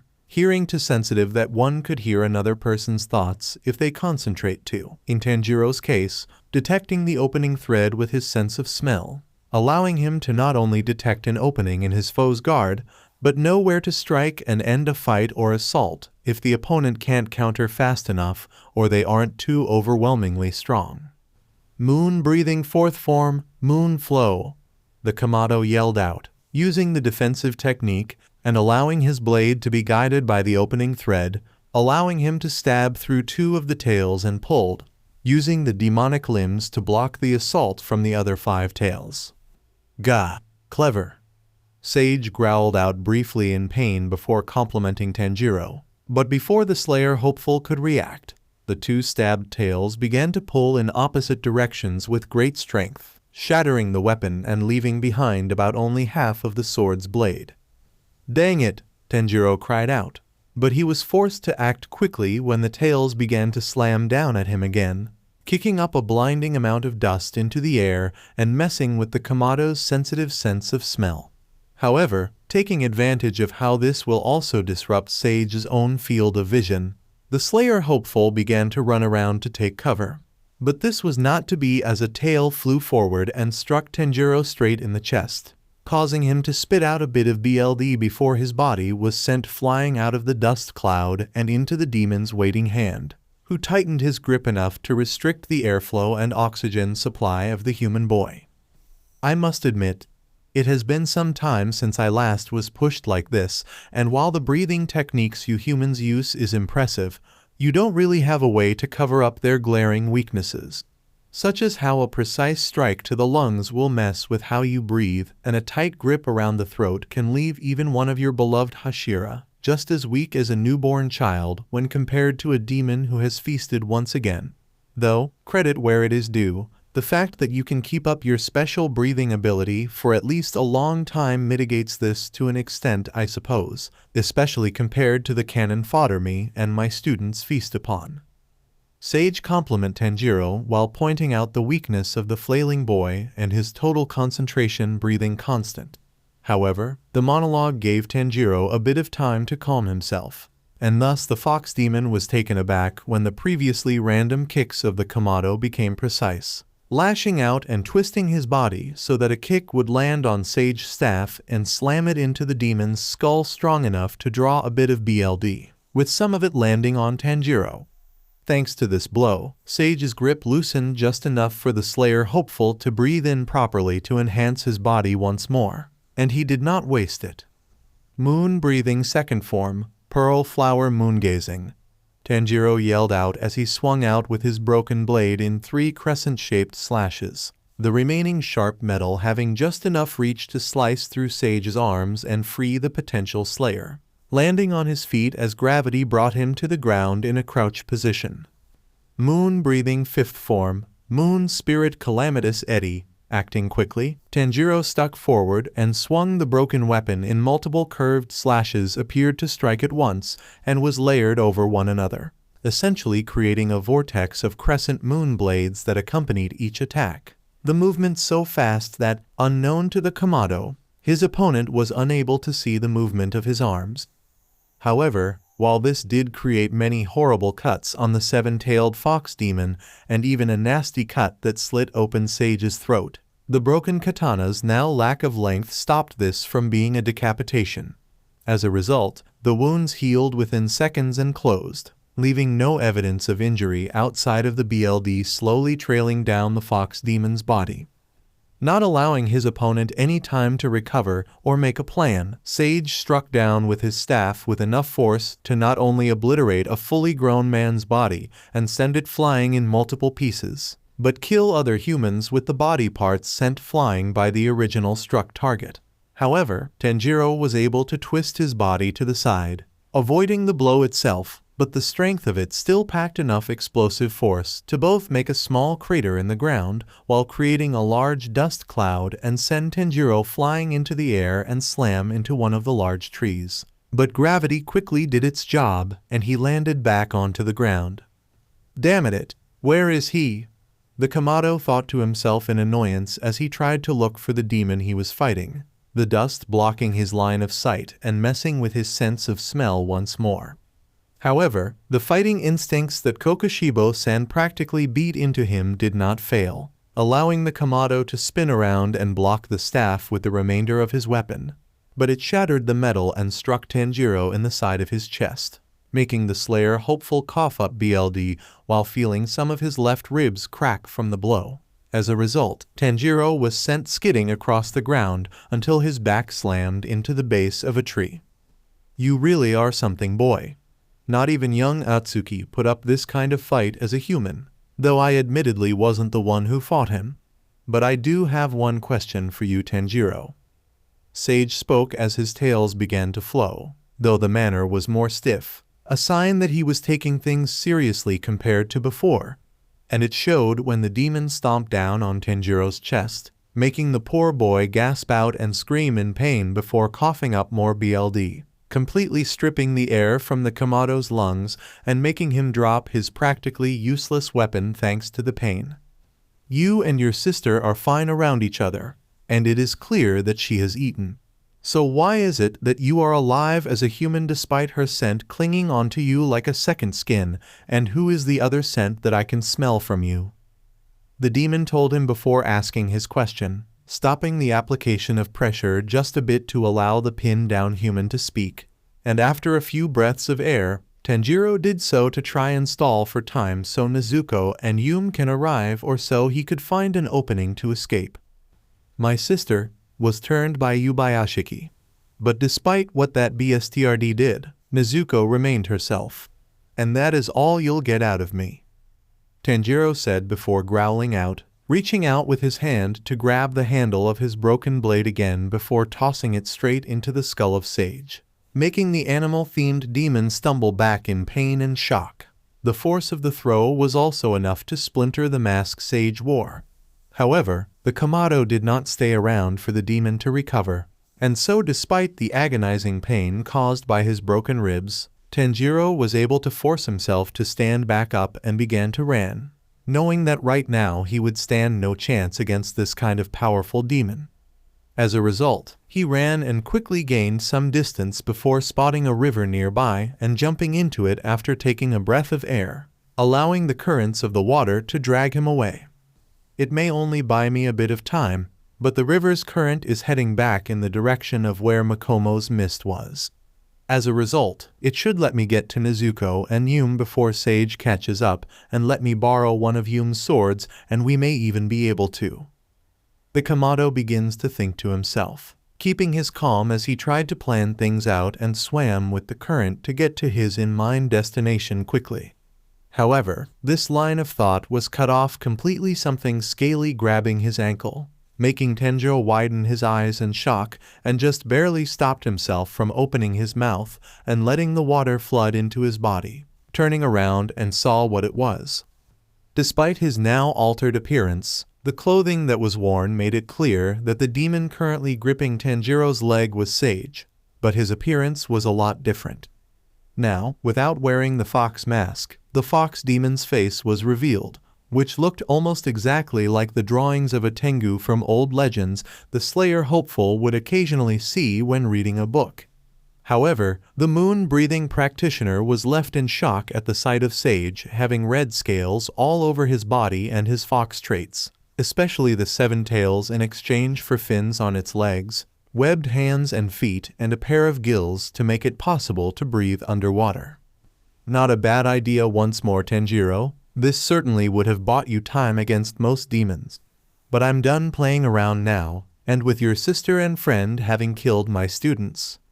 Sage praised a bit before anger began to take over and show in his tone of voice, quickly throwing a punch directly into Tanjiro's gut that almost forced the Kamado to open his mouth. But despite the agonizing pain, the young teen kept his mouth shut tight so he wouldn't drown. Seeing this, the transformed demon growled in annoyance within the water before swimming down and slamming Tanjiro down into the ground, finally causing the Kamado to gasp out and feel water flood into his lungs and force him into a panic, causing him to flail about to try and escape from Sage's grip on his ankle. However, as Tanjiro began to feel the water try to rise him up, and he met Sage's scowling face who was speaking, but the Kamado could no longer hear thanks to both the panic and the water in his ears. He was able to realize he had an easy way out of this situation and calmed down, allowing the young teenager to swing his head forward and slam his forehead directly into Sage's skull, hitting with enough force to make the transformed demon to gasp out in shock and pain. Thankfully, this was enough to stun the demon completely and make him lose his grip on Tanjiro, allowing the Slayer hopeful to quickly swim upwards before having his head burst through the surface of the river water and gasp out for sweet and much-needed air despite the pain of his ribs. However, panic began to seize his heart as he saw that the river was heading to a waterfall, and if it is as far as a drop as he thought it was, there would be no way he could survive, especially if there were rocks at the bottom. But as he began to approach the edge and potentially fall to his death, a few droplets of BLD was thrown at him before they burst out into flames and created an ice pillar that the teenager slammed into, stopping the current from dragging him over the edge. Turning his head to the side, Tanjiro couldn't help but smile as he saw both Nezuko and Yume at the side of the river, and the just now recovered Sage go past his spot and over the waterfall, falling down with a cry before his screams faded after a good 10 seconds. "Brother, don't move!" Nezuko yelled over to him as she clawed at her arm and tossed the supply of BLD into the water, freezing it and creating an uneven ice bridge. Seeing it now formed, Yume jumped down onto it lightly before rushing over to the injured Kamado and picking up out of the water with some struggle and quickly getting him onto land. "Thanks you too. Sorry I couldn't beat Sage like I assume you both did with Makomo and Sabito," Tanjiro said to the female pair tiredly, groaning a little as the movement from Yume applied a small bit of pressure to his ribs and caused him a bit of pain. "You okay? Things must have been bad if you needed to run. And where is Sage?" Yume questioned him before Nezuko took her brother off of her back, causing the Shibana girl to nod her head in understanding to the young demon girl. "I'll make a full recovery, so don't worry, especially since it is only a few more hours until final selection is over, so I can get proper care eventually. As for Sage, the demon who just went over the edge was..." Tanjiro assured both his friend and sister with a smile, before feeling himself tense as an all-too-familiar voice spoke up from behind the small group. "Me. And now you'll pay for what you have done to my children, you little brats." Tanjiro's perspective. Location: Mount Fujikasen. BLD Demon Art: Exploding BLD Arrows. Nezuko quickly cried out as she pierced her palm with her claws and threw the BLD forward at Sage, the red-colored liquid quickly igniting into multiple small, but fast-moving pink flames that took a shape reminiscent of an arrow at the older demon, who merely began to spin his staff, and to the shock of the group, it created a strong enough wind to cause the flames to be extinguished and reduced into normal demon BLD that was sent down to splatter on the ground. Seems I was correct. Despite being a BLD demon art, your power requires oxygen, somewhat reminiscent of the breathing techniques of a slayer. Sage spoke, walking forward as he pointed at the group of three and giving Tanjiro to look the demon over. As a result, he saw that any trace of his fox traits were completely gone. Same with the fish scales, in favor of a red-colored looking Tengu face, bird-like talon feet, and a set of large black wings. Overall, Sage was now a perfect physical copy of the various Tengu stories that could be found in myths and books that were humanoid, at least the ones that describe the creatures as bird-like. But now, there will be no mercy for any of you brats for what you have done to my children. The demon continued on with a growl before charging forward at a speed that took the small group completely by surprise. But Tanjiro was able to act just in time and pushed away both his sister and Yume, while also leaning to the side just enough to not get stabbed in the gut. But despite that, the staff still struck by the side of his body with enough force to make him cough up BLD and be blown away, sent flying into the distance as he crashed through a few trees and even boulders until stopping when he hit the side of a cliff. "Gah, damn it!" Tanjiro coughed up some more BLD as he shakily stood back on his feet, having to fight the urge to hold his side thanks to the last attack since his ribs were broken. And according to Kokushibo-san, trying to hold his side will just result in pressure being applied that would cause even greater pain. My, seems like Sage-sama is being quite generous if he sent a human flying instead of feeding his brats or himself.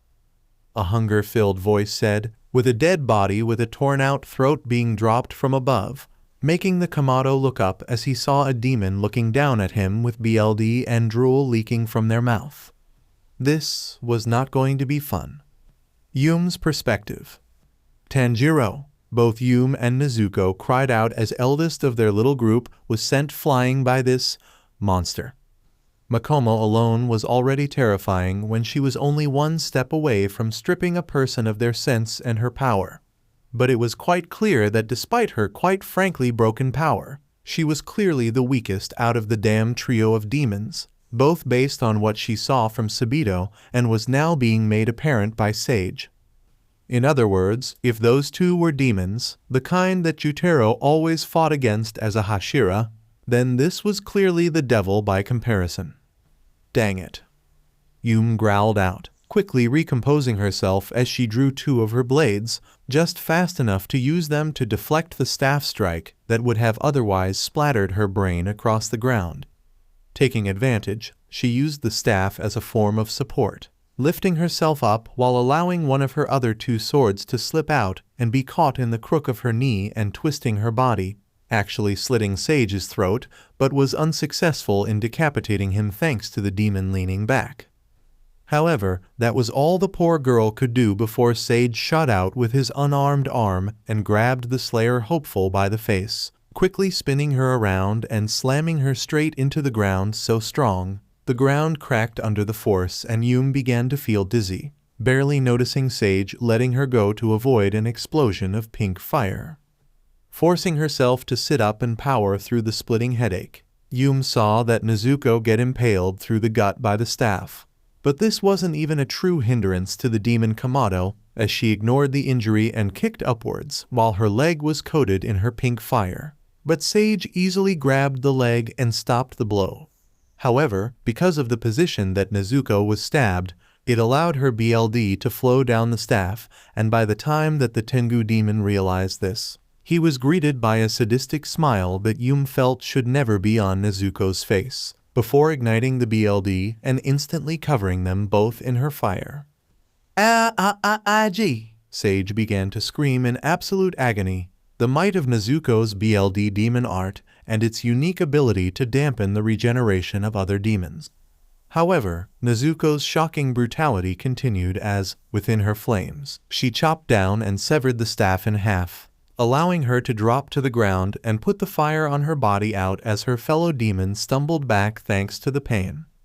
"You okay?" Nezuko asked as she turned her attention to Yume for the moment, who leaned up against a tree while holding her head thanks to her splitting headache. "Yeah. Now though, beauty breathing first form, by assault."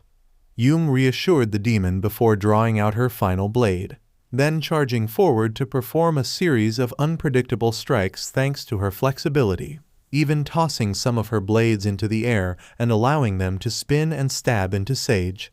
However, despite this and the pain the demon himself was in, Sage spun around the remaining piece of his staff and used it as a blade to effectively counter each of Yume's strikes.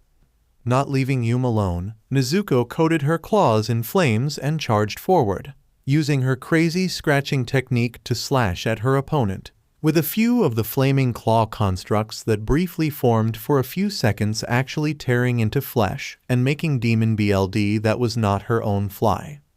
But despite how incredible this brief advantage was, it was not enough to win, because eventually Sage ended up performing a full 360 spin, creating a blast of air that sent the two girls flying away and slam into a tree, Nezuko even getting her throat pierced by a thick tree branch, and got the pink flames off of the demon. This revealed that the flames had indeed done some serious damage to the Tengu demon, to the point where much of the muscle and bones beneath the demon's flesh was exposed, and while his wounds were healing, it was much slower than it would in any other circumstance, which is understandable considering that the edges of his pale flesh that was trying to cover the muscle and bone was charred black now. Breathe. You little shits don't know when to stop fighting the inevitable, do you? Sage panted out, taking a moment to collect himself and breath in a way that caught the two girls off guard. For Sage was using Enhanced Recovery, an advanced level breathing technique that allows the user to detect ruptured BLD cells and perform hemostasis to close a wound enough to stop bleeding and grants a greater control over a person's muscles. Give that power to a demon who can normally regrow limbs in only a handful of seconds like Sage, and before the duo realized it, the Tengu demon's regeneration sped up, as not only did the staff return to its original state now, but now the bones of his body were now covered by muscle again, and they were being quickly covered up by regrowing flesh. "How do you know that ability?" Yume cried out, in shock, all while using the same breathing technique herself. She may not be all that great with the technique herself, but it helped relieve the tension of her muscles and may be what lets her live to see her brother again. Something she became quite aware of thanks to her time using wind breathing before actually creating beauty breathing. An old student of mine that I was able to get out of this hellhole. He was a slayer hopeful like you all, but he became a member of my skulk thanks to a favor I owed. Sage answered, making the two girls share a look of horror. There was a demon capable of using a breathing style out there. If that's true, they would easily be a demon moon, even if they were only a demon for a year. Hinakami Kagura, sunflower move. However, before Sage could attack once more and continue a battle that would likely result in the deaths of the two girls, the form of Tanjiro charged forward at incomprehensible speed, striking forward with a new Nichiren blade as flames swirled from the tip of the weapon and spun around the Slayer hopeful in a shape similar to a tornado, piercing through the demon's chest and slamming him into a boulder. Now! The Kamado yelled out to his stunned allies, as Sage reached out with a scowl and grabbed the boy's head with his hand and raised up his staff, causing Yume and Nezuko to stand up and charge forward in a panic. Because it was clear that if Sage isn't killed now, even with his strong skull, Tanjiro's brains would be splattered across the floor. Beauty breathing second form, oh by pursuit! Yume cried out as she tossed up one of her blades within her hand and grasped tightly, before then throwing with all her might, allowing the Nichiren blade to pierce through Sage's wrist and pin his staff arm to the boulder. BLD Demon Art, Absolute Zero. Nezuko states, and Yume couldn't help but smirk as she saw the upper half of Sage's body get frozen in ice. This gave the demon Kamado just enough time to jump and kick down, shattering the frozen arm of the enemy demon that belonged to the hand that was trying to pop Tanjiro's skull like a water balloon. With that final strike, victory was just in reach, causing Yume to yell as she jumped up into the air and spun around as fast as a tornado, before striking the demon's neck with two of her blades and digging into the flesh, but lacked the strength to completely cut off the durable neck. Seeing this, Nezuko reached out and grabbed the Slayer Hopeful's sword handles and began to pull, and Tanjiro soon letting go of his new weapon and aiding them. And with their combined strength and one final yell of stubbornness against a roar of defiance from the restrained Sage, the head of Sage was decapitated, causing it to be sent flying into the air as the bodiless head bounced and rolled on the ground, shock almost painfully sketched onto the demon's face. We did it. Ha ha ha ha ha. Yume spoke in stunned silence, and while she lost strength within her body and it made her collapse onto the ground and lean against the boulder, she couldn't help but laugh joyfully, her sides actually beginning to hurt. Not from her injuries, but from the laughter. That was close. Tanjiro breathed out, grinning widely and yelping in surprise when Nezuko picked him up and placed him on her back. I'll admit, the jerk was much stronger than I was expecting, Nezuko said with a small smirk on her face that showed off a few of her fangs. But her and Tanjiro did share a single relieved look. Because while the demon Kamado could have overpowered Sage if she let loose, well, to say that things could get risky in the long run during the rest of the final selection would be an understatement. I lost? Oh God. They all heard a stunned voice speak, drawing all of their attention to the slowly disintegrating head of Sage, with Yume smirking at him. Not so cocky now, are you? And after what you put us through, can you be so kind and hurry up and disintegrate already? I'm sure hell has a special place for you after all. The young teenager says to the demon before looking at her friends, and was surprised when she saw Nezuko looking at her with a frown while Tanjiro gave the dying demon a sad look. Right. I had actually forgot that Nezuko is a demon, she thought to herself, grimacing a little while giving an apologetic to her friend. You remember your past now, don't you? Tanjiro spoke up, his voice filled with sympathy that seemed to knock Sage out of his shock, causing the demon to let out a bitter chuckle that held no amusement in it. Yeah, and it's quite ironic. I know I have no right to this, but can I ask a favor? The demon asked of the group, causing them to share a look before Nezuko spoke up. Depends, was all Nezuko said, voicing the thoughts of all three of them. I already told this to you two young ones, but a former student of mine escaped this mountain. That was over 100 years ago. he began to explain, his eyes looking guilty while the gathered group was left surprised, though Tanjiro much more than Yume or Nezuko, since he didn't know about another student of this demon being alive. Sabito had turned the poor boy into a demon against his will when he took part in the final selection. I don't know if Atsuki, the name of that child ever since he became a demon, is dead or alive, but if he is still roaming out there eating innocent humans, please, free him from the life that had been forced upon him. The demon begged, tears dripping from his eye as now most of his head was gone, leaving only the area around his right eye left.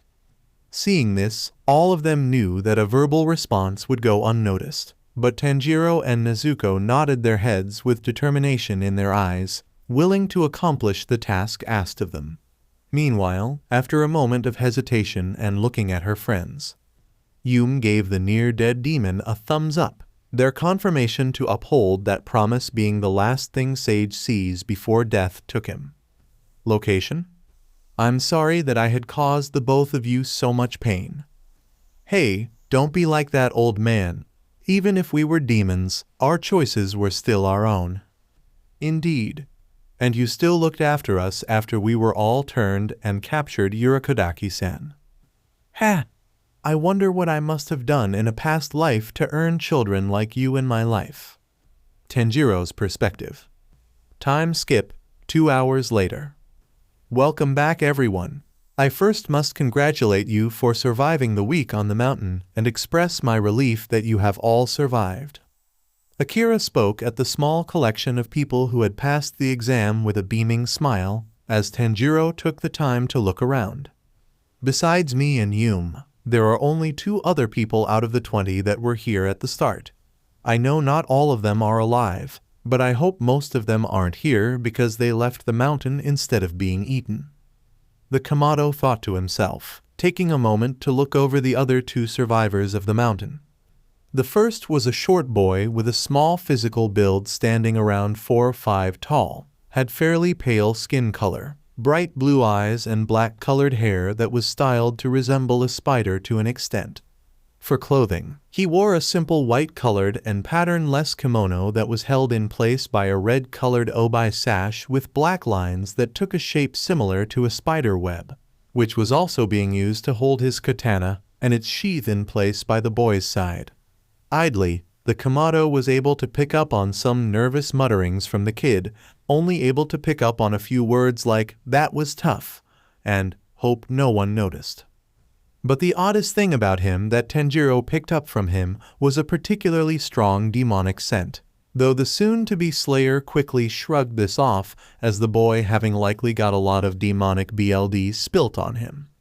As for the other one, he was easily the oldest out of the 4 survivors, looking like he was a middle-aged man that was standing at 5-6 inches tall, possessing a fairly thin-looking physical build, ocean blue-colored eyes and chin-length hair of a dark black color, which he wore parted to his right, the right side tucked behind his ear that fades into a red-pink color near the ends. For some additional details, this man appeared to have a few black ink-colored tattoos, such as a pair of tear tattoos on each cheek, and a smiley face on the palm of his left hand. As for clothing, this man wore a long, black button-up coat that arched upwards on either side of his legs so that only the 2 tails in front and behind fall down below his knees, and a white dress shirt, the cuffs of which appear over those of his coat.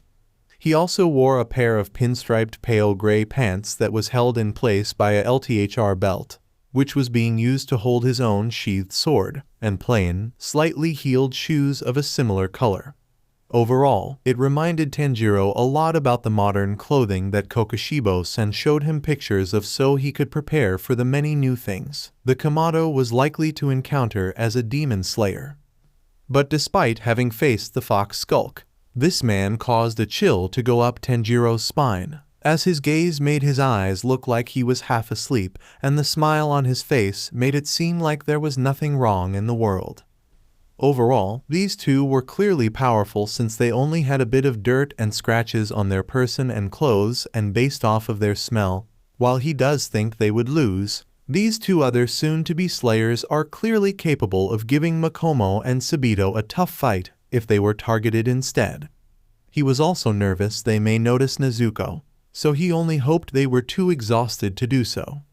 Now then, since you have all passed this exam, we shall get started in preparing everything you need as an official member of the Corps. To begin, members of another branch of the Corps known as the Kakushi will later arrive to take your measurements so that your uniforms will be made perfectly designed to each of you, and if you feel strongly about a style of clothing, feel free to make requests if you longing, and in the case of you miss, you can decide between a skirt or pants for your uniform. The young Kibutsuji girl continued on, directly referring to Yume near the end, who blinked in surprise but nodded her head in acknowledgement with a neutral look. Another thing that shall be done is engraving your rank. Among the Slayer division of the Corps, the ranks consist of, from the highest rank to the lowest, Kino, Kanoto, Hino, Hinoto, Tsuchino, Tsunchinoto, Kano, Kanoto, Mizuno and Mizunoto. Right now, as the latest members of the Demon Slayer Corps Slayer branch, you are all a part of the bottom ranks, which is again Mizunoto. The child continued onward, but stopped when she noticed the black-haired boy raising his hand and gave him a nod, a show that he could speak. "What about our swords?" the white kimono-wearing child questioned, causing the sickly girl to hum in acknowledgement. "In terms of forging them, you shall all each choose an ore that will soon be presented to you all.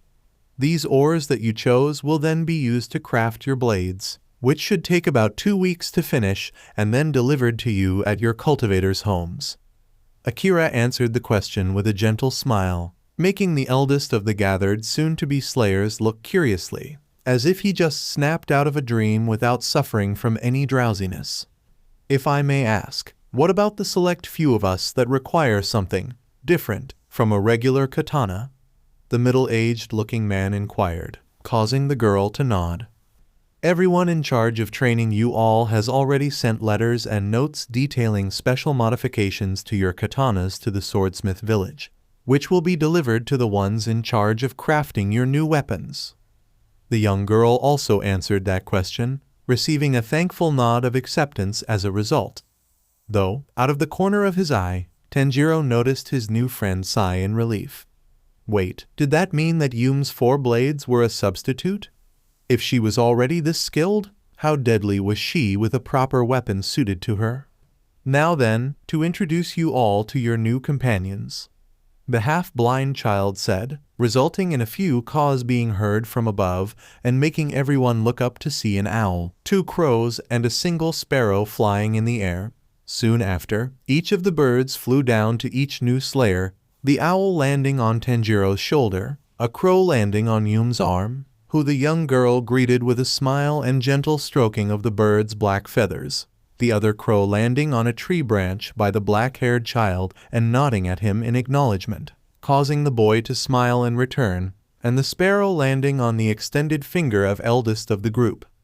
These different birds are the primary messengers of the Demon Slayer Corps, and they will be primarily in charge of assigning you to different missions out on the field, as well as carrying small objects that can prove helpful. And should you be in trouble, they are to head out and ask for aid from any slayers nearby. They are also companions that you can bond with, and doing so is highly encouraged. Akira explained, pausing for a moment to give everyone time to interact with their new companions. "It is a pleasure to meet you, little guy." "Oh wait, sorry about that," Tanjiro said to his owl with a friendly smile, but upon seeing the angered look of the owl and how the poor girl screeched in indignation at being misgendered, the Kamado was quick to apologize, resulting in the nocturnal animal to turn its head 180 degrees to look away from him. Hopefully his mentor knew enough about owls so he can properly apologize to his new companion. "Now then," after a minute, Akira spoke up again and drew everyone's attention, grabbing hold of a black cloth and removing it to reveal a variety of ores. "Please choose the ore that will be used to make the very blade you shall use to cut down demons and protect humanity," she declares, spinning a little for dramatic effect as everyone gathered around and looked at the ores curiously, everyone nervous due to a lack of knowledge on ores and thus the lack of ability to tell what is good or not. Despite having experience with mining, my old home never really had any ore to come across. So what can I do to tell the difference between the good and bad ores? Tanjiro thought to himself, briefly looking over to Yume and saw that she was also stumped, narrowing her eyes into a glare and lightly chewing on her nails. Taking a moment to breathe in and calm himself, Tanjiro widened his eyes in surprise. Looking down, he realized that the scent he just smelled came from one of the ores, causing Tanjiro to gain a determined look and step forward, reaching forward and grabbing the ore that he will use in defense of others. As perspective. Location? Brother! The voice of Kokushibo cried out in desperation and horror, unable to comprehend his actions from just a second ago as he leapt forward, grabbing hold of the brittle and elderly man he had cut clean in half, trying in vain to stop his bleeding as tears welled up from within all 6 of his eyes. Why? The man, despite the fact that he should already be dead, gasped out with tears in his own eyes, which were milky white due to a blindness he gained in his elder years. I'm so sorry, Yoriichi. I could never do anything right, Kokushibo says through his sobs, almost choking on air due to the grief he feels as a result of his actions. Why? Why did you do this, Michikatsu? Why did you betray us? Betray me? The upper half of the man spoke with bloodied lips, his voice slowly turning darker and more monstrous, but Kokushibo did not notice in his grief. Until he coughed up BLD, his chest being stabbed through by a large scorpion tail-looking appendage, before the demon swordsman was sent flying away from his brother and slammed into a tree, and despite his attempts to break free, Kokushibo was helpless. Why didn't you save me? Why kill so many? How many more need to suffer because of your selfishness? Yoriichi screeched at the demon, all 6 eyes widening in horror at the incomprehensible monster his brother was turning into. His appearance taken straight out from the most grotesque horror books of the Sengoku era and likely the many more to follow. Please, I never meant for it to go this far. It wasn't supposed to be like this, but I'll make it right. I'll stop Kaguya Yubayashiki. The actual elder of the 2 siblings stated, guilt and regret almost crushing his soul and dragging it into hell right then and there. But near the end, he looked up at the deformed face of Yoriichi, his voice becoming determined, and it seemed to have an effect on his younger brother. Like you made things right to Nezuko and Tanjiro. Was all this monstrous form of Yoriichi said in a cold and calm voice despite how monstrous and booming it really was, causing Kokushibo's BLD to run cold before he was flung off of the appendage that was impaling him to the tree, rushing to stand and his heart stopping due to shock, seeing Tanjiro's corpse, which had a snapped neck and a missing right arm, while Nezuko had clearly been decapitated, slowly disintegrating. No, was all that could escape his mouth, before dropping to his knees, nothing able to stop the tears from dripping from all 6 eyes. No. Kokushibo continued, the crushing emotions he was feeling almost manifesting into reality as he looked down at the ground, hoping to escape from this reality and not noticing the monster using a disfigured version of Yoriichi's face walking over to him, nor the corpses of his 2 descendants twitching before also mutating into similarly grotesque beings that began to crawl towards him while the siblings continued to support each other. Then, as all of these monster versions of those he held closest to his heart prepared to leap forward and tear the moon Hashira apart. And Nuu, the demon shot forward in his bed, sitting up straight as tears still streamed down from all of his eyes while he took in many panicked and quick breaths, holding his chest to try and regain control of himself, not needing to use a mirror or window to know that his appearance was changing, for lack of a better word. SHT, forgot that there was a reason I didn't sleep beyond practicality.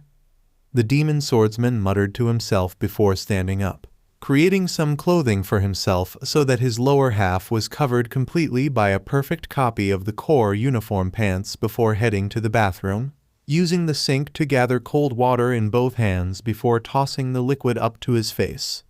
Now feeling himself a little bit more awake, Kokushibo looked up at the mirror on the wall, and he could only glare hatefully at what he saw, growling and baring his fangs. For instead of seeing his actual appearance perfectly, he saw a monstrous version of himself, which consisted of his face, but now with protruding fangs and mandibles, large white horns on the front and back of his head, pointed nails, red outgrowths on his face, his pupils looking at different directions, shorter and messier hair, several thin tubes poking out of his body, and numerous black and red scorpion tail-like appendages haphazardly sprouting all across his entire body. All while this creature laughed at him, lacking the ability to speak, but not the ability to express glee through animalistic growls. In other words, this was the same kind of deformed appearance that Tanjiro, Nezuko, and Yoriichi took in his nightmare just now. BSTRD, was all the moon Hashira said before slamming his fist into the mirror, shattering the glass instantly and ignoring how some of the glass dug into his skin enough to draw a few bits of BLD. But it was worth it in his mind since that monstrous reflection was now gone. Sighing in exhaustion, the near 5,000-year-old demon began to clean up the mess he made, doing so longer than was really needed to take up time. He knew that Tanjiro and Nezuko would come back from final selection alive, especially since they were together, but I can't fail my family again, was the thought that entered the mind of the man who lived all the way back in the Sengoku PRD, finding his uniform shirt in a closet and putting it on. He didn't really need the handcrafted versions the Corps supplied, but it was still sent his way on occasion, and he decided to wear the sent-over uniforms during that time. I really need some fresh air, Kokoshibo muttered to himself, quickly finding himself in front of the wooden doors of his estate and pushing it open. And as he looked upwards to initially look at the moon in the sky, all 6 eyes of the demon swordsman widened before he smiled at the sight before him. For standing up a cliff that looked down at the place that Tsujikuni called home, he saw Tanjiro and Nezuko walking down the path towards the building, and both of their eyes widened at the sight of him. Though, despite some happiness being clear in Nezuko's eyes, it still clearly held the bitterness she developed towards him over the last 2 years. The 3 of them have lived together within the moon estate. Kokoshibo-san, Tanjiro cried out happily, with this being enough for the ancestor of the pair to charge forward and bring them into a hug, ignoring Nezuko's lightly warning growls and Tanjiro's words in favor of holding the Kamados close and speaking only a few words. Thank God, you are both safe. Nezuko's perspective. Location, Moon Estate.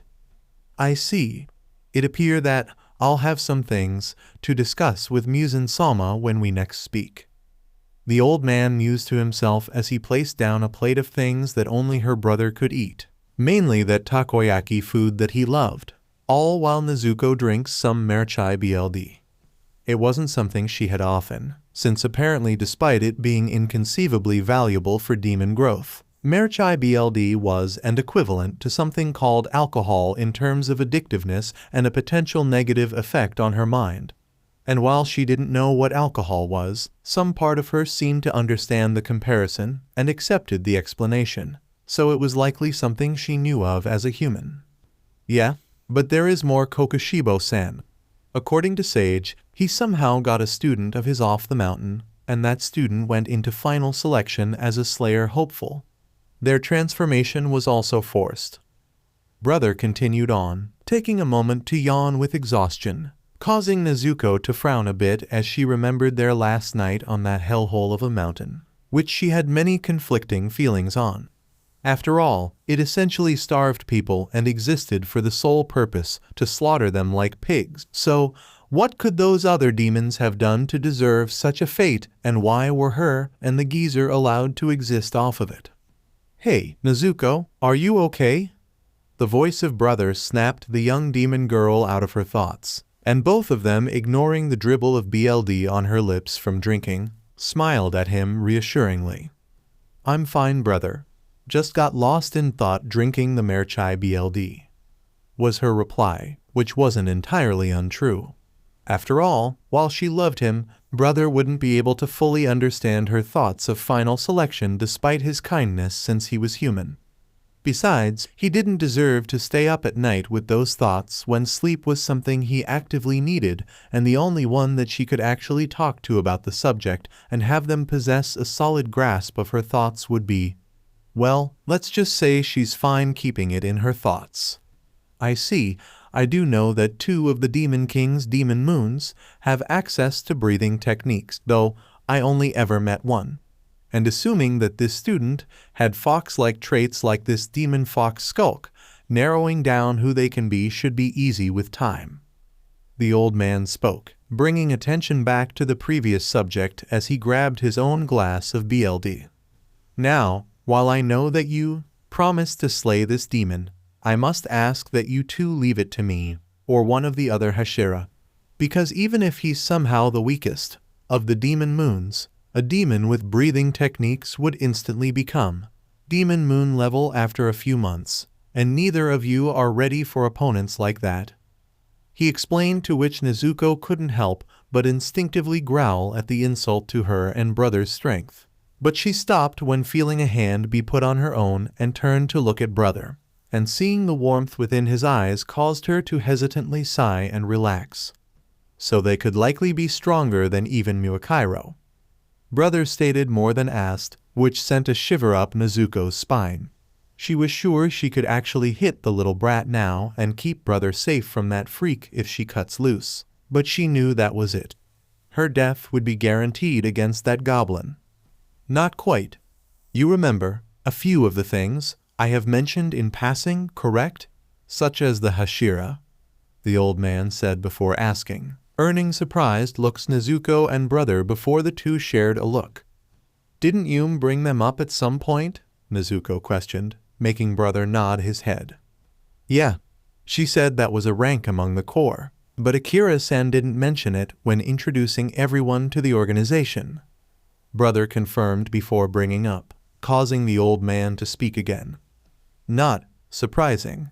Usually the Hashira rank is discovered only by those who have some experience already as a slayer. This is simply a precaution set up due to new members generally having loose tongues for one reason or another, which nearly lead to a leader of the core being killed before even I was born. Kokoshibo explained, which made a decent amount of sense. Anyways, the Hashira are the second highest position and influential members of the core. They have gained their rank by either slaying 50 demons in total over their career, slaying a demon moon, or surviving an encounter with one of them, in a condition that allows you to continue your duty to the core. He steered the subject back to the original discussion point, before taking a minute to drink some of the BLD in his glass. So wouldn't that technically mean we can immediately become Hashira right now? Nezuko actually asked curiously. After all, if they are immediately given that kind of power, protecting brother and maybe keeping an eye on Yume would be easier. No. The third option for gaining the title only works if you honestly fight them in a 1 versus 1 and survive, or a Hashira fighting with you vouches for your promotion. That was actually how almost all of the current lineup, other than myself, gained the rank. For intel gathered suggests that it had been 300 years since the death of a demon moon by a slayer, and it had been over 100 since their 12 ranks changed until recently, around 2 years ago based on the memories of a demon I consumed. Kokoshibo answered before explaining things a bit more in detail, which caused the two Kamados to look at each other stunned before brother spoke up cautiously, his voice a little shaky. Muakairo was number 8, right? Does that mean that he was the 5th weakest among them? The older Kamado asked, with the implications setting in for them both. If that was true and Muakairo was number 8, then just how strong were the higher-ranked ones like Demon Moon 1 were? Not exactly. While the strength of the moons is heavily influenced by power, it is not the deciding factor for the ranks until you reach the top 3. And this is based on my own experience, back before I set out to right my wrongdoings and my own encounters with that group's members. In other words, it is possible that a demon moon could defeat a comrade 2 ranks above time, since they possibly gained their rank through their resources or another factor. So while I'm not certain, it is possible that Muikairo has power greater than the 7th and 6th demon moon. The old man spoke up comfortingly, reaching out and rubbing both of their heads, with Nezuko allowing it. What? She liked head pats after all, and while she hates the geezer for his CRP in the beginning, she can at least tolerate the old BSTRD in moments like this, if only for the sake of brother. Plus, she was still worn down mentally by the final selection. I see. Is there anything else we need to know? Brother asked curiously, earning confirmation through a nod of the old man's head. Indeed. Since I trained you both, you shall be officially recognized as my Tsuguko. It isn't an official rank like the ones listed, after you both passed final selection, but the position of Tsuguko is reserved for those who become the official students of a Hashira, like myself. This means that, only if you agree to go on a mission with another Hashira or I allow it, they cannot force you into any situation, and a Tsuguko shall be trained to take over the Hashira position of their teacher in the event of their death or retirement. It also means that all three of us shall work together quite often. He told the two, taking them both by surprise. Wait, what are you talking about? I didn't take part in that test, Nezuko yelled out in shock. Sure, she would accompany brother the whole time, no matter what. But no one knew about her other than the geezer, brother, and Yume. Officially, perhaps. However, the leader of the Corps, Muzan Kibutsuji, has been aware of you both since our encounter with Muikairo 2 years ago. And thus, his daughter, Akira, was also aware of you. So while the other hopefuls, besides this Yume you have mentioned, weren't aware of your existence, you still went into final selection and survived that week, mean that so long as Muzan-sama is concerned, you are an official member of the Corps. The old man told the two, causing brother to widen his eyes as if he had a realization. Wait, so you mean that when Akira-san kept me behind for a bit and asked me to pick a second oar, it was for Nezuko to get her own sword? And the explanation that the oar I picked being rare and may require a substitute if I need a new one was a lie? He asked the geezer, who smiled in response. Indeed, was the simple answer to the question, making Nezuko look at her hand in thought. Nezuko, isn't that great? It means that we can protect you even more from other slayers, brother cried out as he hugged her happily, snapping Nezuko out of her thoughts, and she couldn't help but chuckle and return the hug. She had some admittedly conflicting thoughts about holding a weapon that can kill people like her, but she would do anything to protect her only remaining family. Though keep in mind that after Nezuko has proven herself, it is possible that she will be sent on missions differently from you.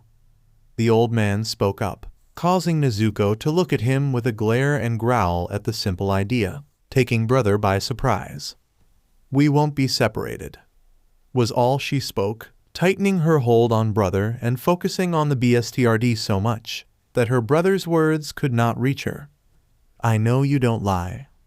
The geezer began to speak with a frown, but was cut off by Nezuko as her fire began to ignite on the orange tips of her hair.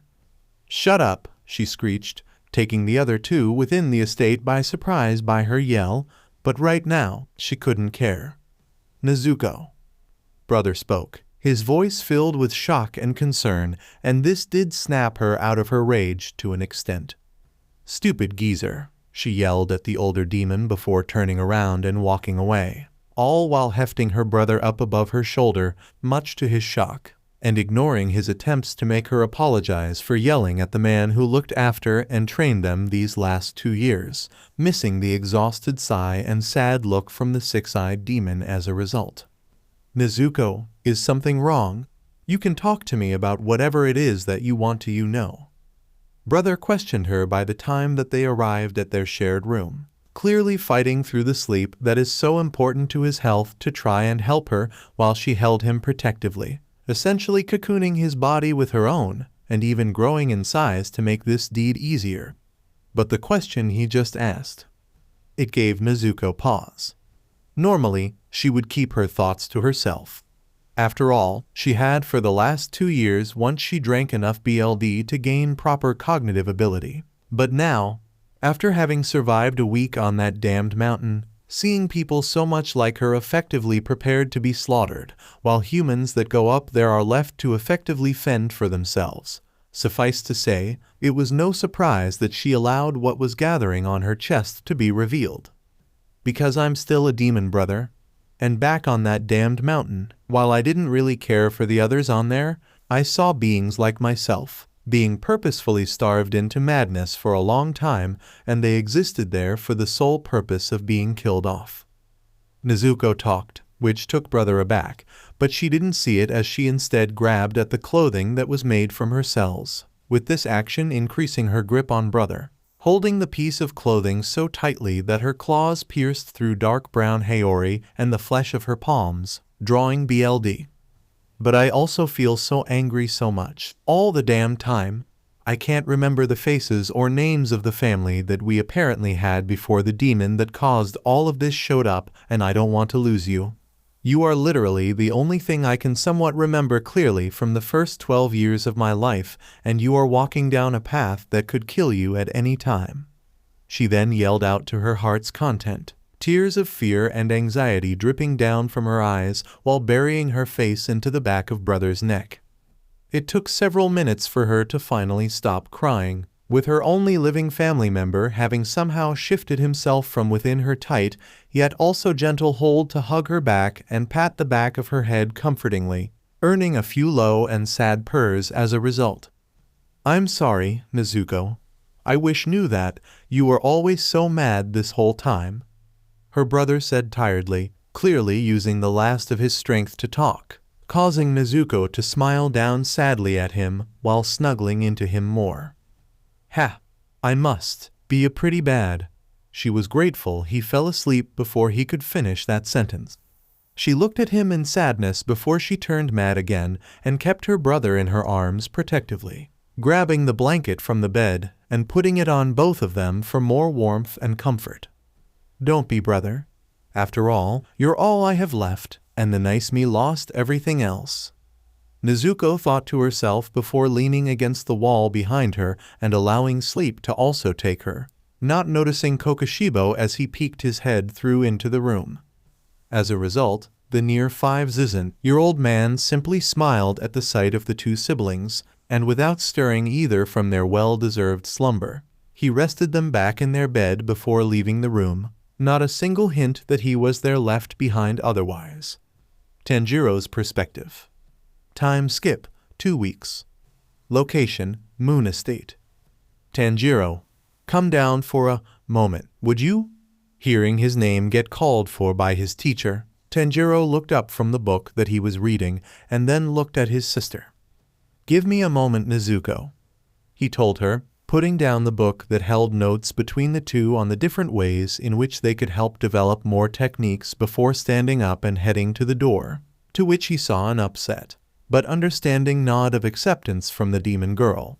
Because of this, the eldest Kamado quickly got downstairs, and he was surprised to see a complete stranger down there now, who was drinking a glass of water while a large rectangular box by his side. Looking over this man, he looked to be in his early 30s, standing around 5'8" tall while possessing an average but healthy physical build. Fairly pale skin tone that suggests that he didn't go out in the sun that much and very short black hair. As for clothing, he wore a sunflower-patterned haori that had a yellow and orange color scheme, and beneath it was a plain olive-green-colored kimono with a brown obi and sported white tabi socks and a pair of brown zori with black straps, along with a akoya necklace of large blue pearls. But the thing that easily stood out the most was the perfectly crafted Hayatoko mask that hid his face, with only the lower half of his face currently being shown because he lifted it up slightly to drink the glass of water. Good, you arrived quickly, Kokushibo said as he looked at the Kamado, which drew the attention of the mask-wearing man as he placed down the now empty glass, put his mask on properly again, and then looked at the young teen's direction. Oh, hello there, sir. I'm Tanjiro Kamado, and it's a pleasure to meet you. making the fair assumption that this person was likely important since he was here. Tanjiro greeted the man politely and bowed toward him a little. Well, seems like my current customer has manners and appears to have a good sense of hygiene. My name is Yahaba, and I am the one who was tasked with forging you blade and the unique one that was specifically requested for you. The now named Yahaba said as he stood up and grabbed the box next to him, before then walking over to the new demon slayer and presented it to him. Within this box is your Nichiren blade, which was forged from the iron sand and ore that mined and fathered from the mountain closest to the sun. Scarlet iron sand and scarlet ore are materials that passively absorb and store the sunlight that shines all year round on Mount Yoko. The swordsmith informs the Kamado bluntly while also being informative, allowing the box to be taken from his hands while watching the Kamado set it down on the ground, everyone there in the room gathering around to witness the big moment. Opening the box, Tanjiro was introduced to the sight of two silver-colored and perfectly crafted blades, one of them having a black ring connected to its core by lines with a border of the same color, and the other having a handguard that was shaped like a flame with a purple and red core, and with a pink border. Though oddly, there were also two other Nichiren blade handles in the box, but they both lacked a handguard and, much more importantly, an actual blade. Come on and hurry up already. I would much prefer to immediately see the color of your weapon to see what I'll be working with. Yahaba yelled when the Kamado seemed to take too long for his own liking to look over the contents of the box, snapping him out of his amazement. Oh, sorry about that. Tanjiro yelled out in surprise before quickly calming down and apologizing while rubbing the back of his head. However, this action lasted only for a moment, as the new demon slayer reached out to the katana with the ring handguard that resembled a wagon wheel in design and grasped the handle and pulled it out. And almost immediately, Tanjiro watched in wonder as he saw the silver blade quickly be consumed and overtaken by an obsidian black color, not noticing Kokushibo and Yahaba's shock. No way. I never thought. Kokushibo muttered in amazement and disbelief, as if reality itself had suddenly altered its own rules at the sight of the katana. This snapped Tanjiro out of his own amazement, causing him to look at the demon in concern. Is something wrong? Does a black katana mean anything bad? The Kamado cried out in confusion and concern, which made the stunned Yahaba speak. No, if anything, it speaks volumes of what kind of power you can have. But according to rumors, that colored blade has only ever been seen once in all of history, and the last swordsman who ever had a black Nichiren blade was the creator of all fundamental and basic breathing techniques. The mask-wearing man explained, to which Kokushibo began to laugh a bit. Bitterness, but also melancholy and joy was more clearly present. I suppose I should have expected all of this. You may go, Yahaba-san. I'll take care of the rest. The demon swordsman said to the swordsmith, who nodded with a sudden tenseness that confused Tanjiro, who hadn't picked up on the fact that his mentor's words weren't a suggestion. They were an order. Okay then, please pick up one of the bladeless handles. Kokushibo told his confused student once the swordsmith was gone, and despite his confusion, the young teen did as asked without hesitation and grabbed one of the handles. And as soon as he did, Tanjiro was shocked by the sight of an amalgamation of flesh shooting forward through the hole of one of the handles, which almost made him drop it, before the flesh quickly formed into the shape of another katana. But this one looked to be made entirely out of demonic flesh, with the edge of the odd blade showing sharp bone. It also grew a handguard that was rectangular shaped with 4 angular indentations.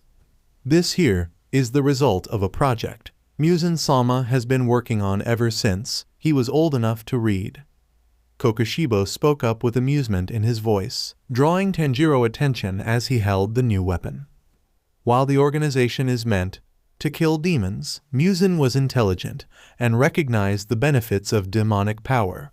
As a result, he has had me lend some of my BLD to experiment with, and after 2 decades, he finally succeeded in developing these new weapons.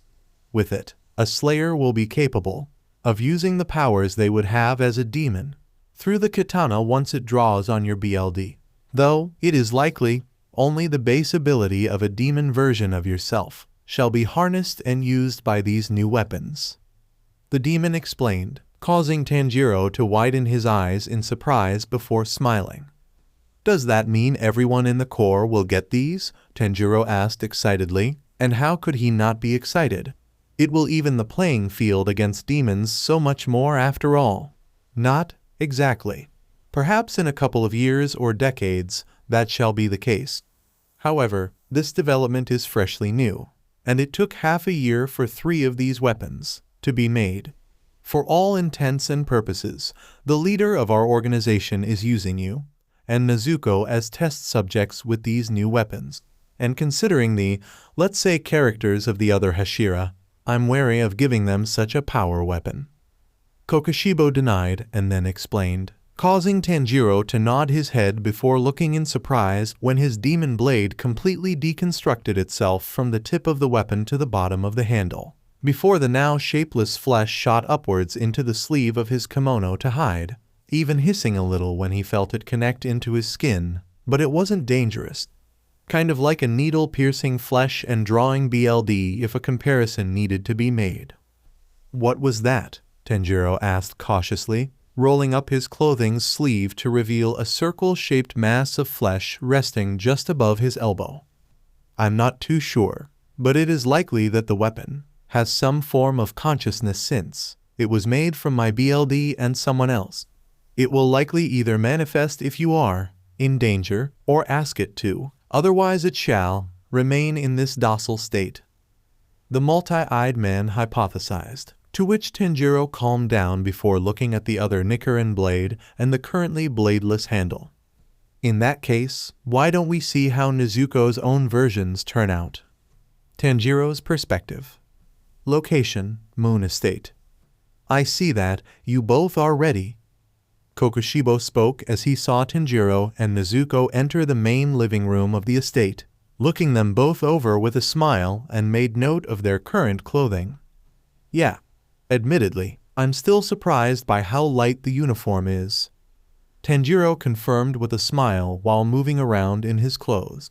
The uniform he was talking about being the standard for the Slayer branch of the Demon Slayer Corps, consisting of a light purple-tinted Gakuren jacket that had the kanji for destroy written on the back with white fabric there, a purple and black hexagonal patterned piece of cloth wrapped around the Kamado's right arm, and another with a black and pink-colored piece of cloth with a checkered pattern on his left arm, a white belt, baggy Chacho Zubin pants that extend into tabai socks, a pair of zori with red straps, and bands of white cloth wrapped tightly around his calves resembling kyahan.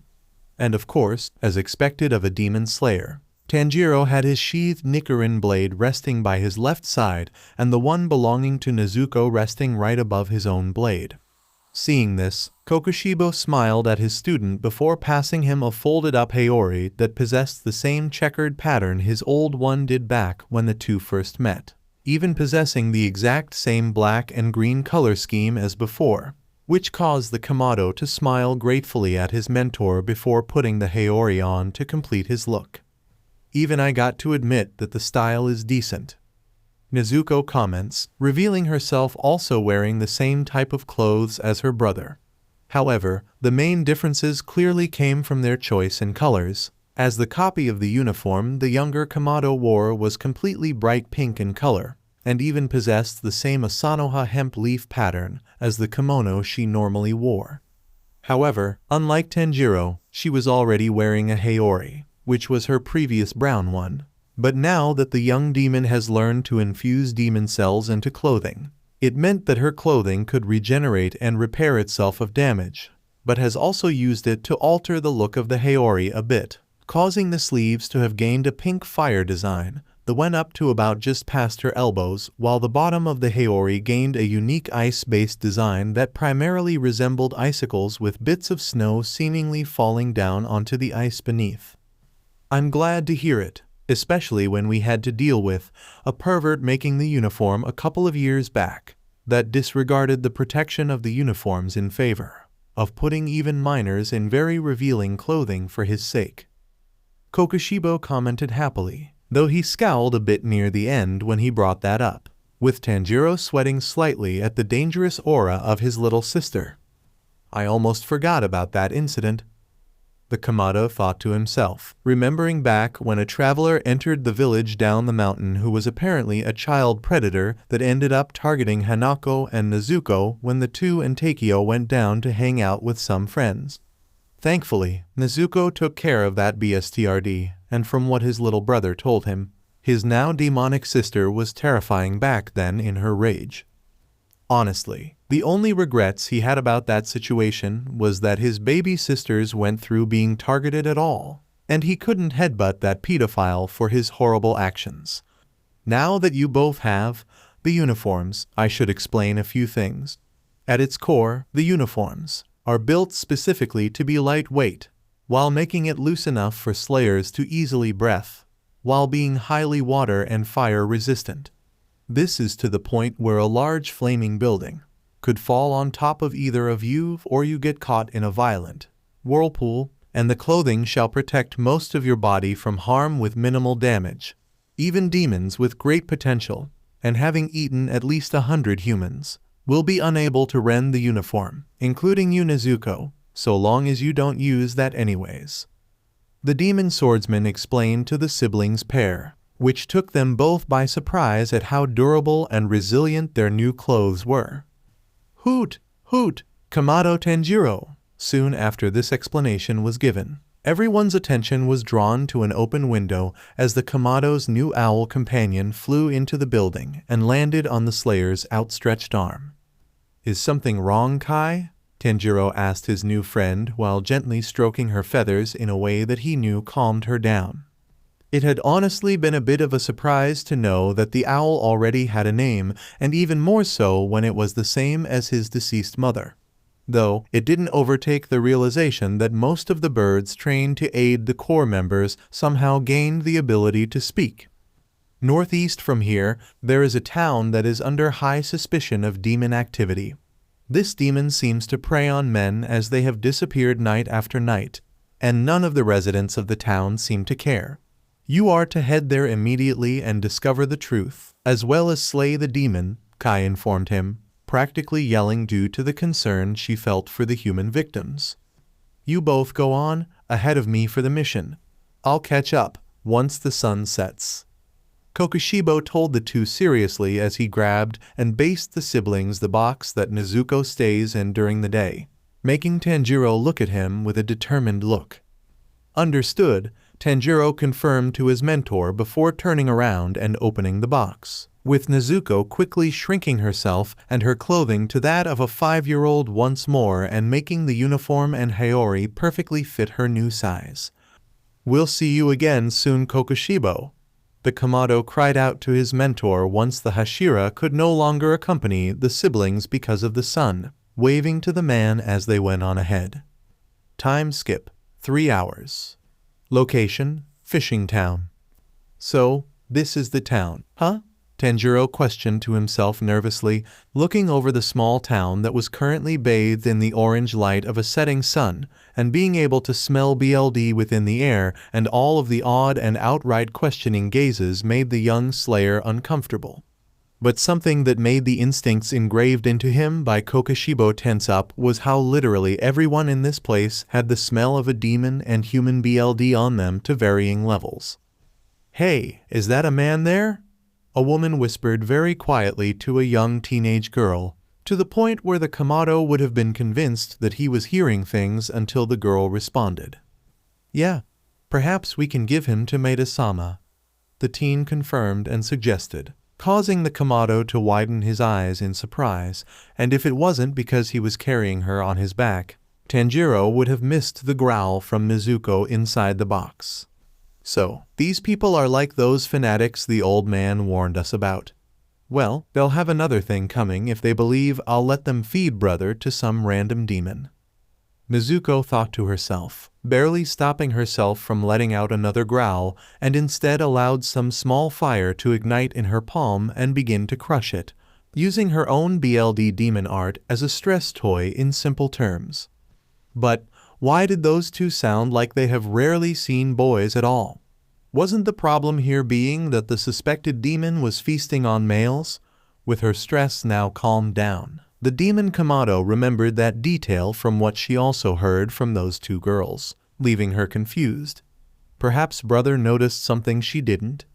"Hey, excuse me, miss," Tanjiro called out to a young girl with black hair, parted at her forehead with short bangs framing her face. With her hair was partially tied with a large, dark pink ribbon on the back of her head and wearing a magenta and white patterned kimono tied with a mauve-colored obi and zori, unknowingly snapping his sister out of her thoughts.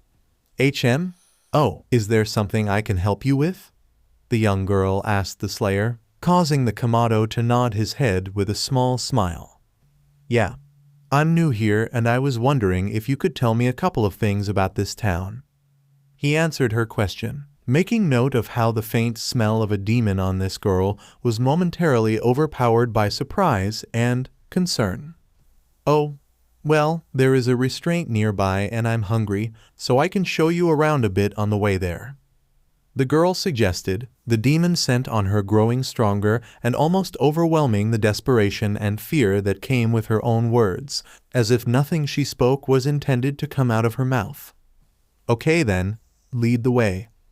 Tanjiro agreed though, hoping that he can still learn about everything, and followed her into an alleyway. However, as soon as they were away from everyone else and the sun could no longer shine upon them, Nezuko kicked open the box and startled the girl.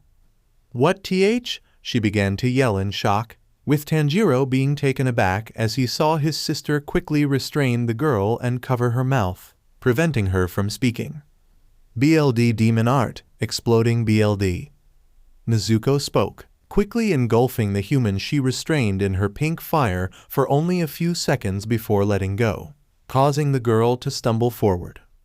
"Nezuko, what did you do?" Tanjiro asked his sister, reaching out and helping the girl stay standing as she clung onto him and shook like a leaf within a hurricane, beginning to mutter almost incoherently to herself, her scent being coated by a whirlwind of emotions so varied and potent that it almost overwhelmed the Slayer and made it impossible to pinpoint what emotions this girl was feeling. "She felt like a demon, so I acted. But this was not what I was expecting," Nezuko explained in shock as she watched the distressed human that clung onto her brother, as if he was the only thing that ground her to reality itself. "Hey, it's okay, miss. Take all the time you need," Tanjiro assured the girl as he brought her into a gentle hug and rubbed her comfortingly on the back. Eventually, after about 10 minutes that was filled with crying and the three staying within the alleyway, until eventually the girl stopped. Not because she calmed down, but now she barely had the energy to stand with how much she was shedding tears. "You okay?" Tanjiro asked the girl once she stopped, letting her out of the hug as she stumbled back and leaned against the wall behind her for support. "Why, yeah. Thank you both. Ha ha ha ha. I never thought I would be in control ever again," the girl said, laughing in stunned joy in a way that disturbingly told the two siblings that she never thought she would be happy ever again. "If you don't mind, could you explain what's going on here, miss?" the Kamado asked her gently, causing the girl to nod her head, clearly hearing him despite her stunned state. "Satoko. The name's Satoko. But yeah, just give me a minute please," she told him, revealing her name and making the request as she took in a number of deep breaths. After another minute, she finally calmed down and composed herself. "Thanks for that. But, do you know of demons?" Satoko questioned, looking like she was prepared for insults and disbelief before Nezuko spoke up. "Considering that I'm one and we're both a part of the Demon Slayer Corps, I would say yes," the demon Kamado said, causing Satoko to tense up and now look at the younger Kamado suspiciously before sighing. "Right, you're probably that demon a part of those rumors. Well, about a month ago, a demon ended up coming to this town. Initially, we thought that it was a serial killer case and they were mostly targeting men when another Slayer came here about 2 weeks ago, they fell to those spells demons apparently had, and soon after killing them, Satoko muttered to herself before pausing and shivering. shrinking in on herself while grabbing at her kimono and moved it a little to try and cover even more of her body. And with the action, the implications set in for the Kamado siblings, with Nezuko growling furiously as her palms ignited in her rage, while bulging veins appeared on the backs of Tanjiro's hands as he tightened them into fists. "I'm sorry that happened to you, and you have my word that I will do my absolute hardest to make this demon pay for their sins. But I must ask that you continue to be strong for us so we can end this nightmare for everyone as soon as possible," Tanjiro implored of the girl as he kneeled down to look Satoko in the eyes, who raised her head to stare into his, widening her eyes as if she could see something that he could not. "Okay, I don't know how, but that BSTRD can control us girls. He has even brainwashed almost everyone after eating the men here and now they see him as a savior. I was caught only yesterday when I tried to leave town, but, Toki," Satoko struggled out, gaining from strength from the hope that the demon will be killed, before widening her eyes in realization, horror clearly consuming her before grabbing the surprised Tanjiro's shoulders. "You need to save Toki. She's a friend I made trying to avoid everyone, and she was caught and is being held in prison. Please, save her. The demon will probably brainwash and then RPE her as soon as the sun." "Oh no," she desperately yelled, tears falling from her eyes while standing up and looking to the left of the alleyway, her voice going quiet. Seeing this, Tanjiro quickly followed her gaze and glared, grabbing Nezuko's blade and tossing it to his sister, who easily caught it and drew the Nichiren katana. While was pure black metal, but along the blade itself was a BLD red color with a fire-like pattern, while Tanjiro did the same with his pure black sword.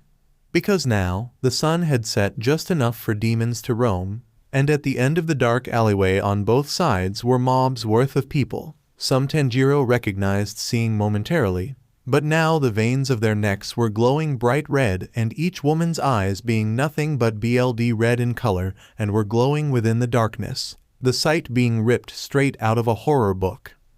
However, despite this intense situation, Tanjiro was able to notice a small detail.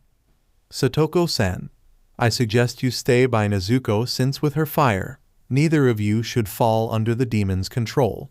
And Nezuko, I can smell the demon behind this, so I'm going to hunt them down since I may not be affected if their BLD demon art only affects girls," Tanjiro told Satoko, causing her to nod and stand right next to the demon Kamado, before the Slayer informed Nezuko of his idea as the siblings went back to back, both of them watching their respective hordes of people on the two sides of the alley.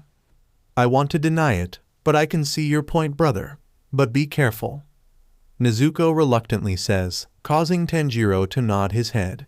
And not a moment later, Nezuko stabbed her Nichiren weapon into the ground and made use of her BLD demon art to create a large column of pink fire that easily exceeded the height of the surrounding buildings, causing the controlled women to let out unholy screeches that should be impossible for a human to make. But thanks to this, the controlled residents of the town did not notice Tanjiro slip away and run atop the buildings, heading straight at the strongest demon sent in the town with a furious fire in his eyes. This demon will pay. Nezuko's perspective. Location: Fishing Town. "Stay back," Nezuko yelled out as she easily grabbed one of these puppet humans by the throat and tossed it into the horde that is trying to grab at and tear into her and capture the terrified Satoko. Honestly, this horde of controlled people weren't really dangerous, at least to her. After all, while they were stronger than the average human, they were like flies compared to the starving and having barely been fed demons usually found on that Hell Mountain. But they clearly lacked that survival instinct that most living creatures have, which is what was giving these meat puppets their strength. You see, according to the old man, a human is only able to consciously use 40% 50% of their actual physical capabilities so as to not overstrain and hurt themselves, with this instinct being a subconscious thing. It could be somewhat overcome with training, with brother now apparently being capable of using 60% 65% of his actual full strength consistently. But until his life or someone he cares for is in danger, he'll never be able to use more strength. This is so that his body doesn't end up tearing apart its own muscles or effectively punch off his own arms when attacking. Now, how would she know of this?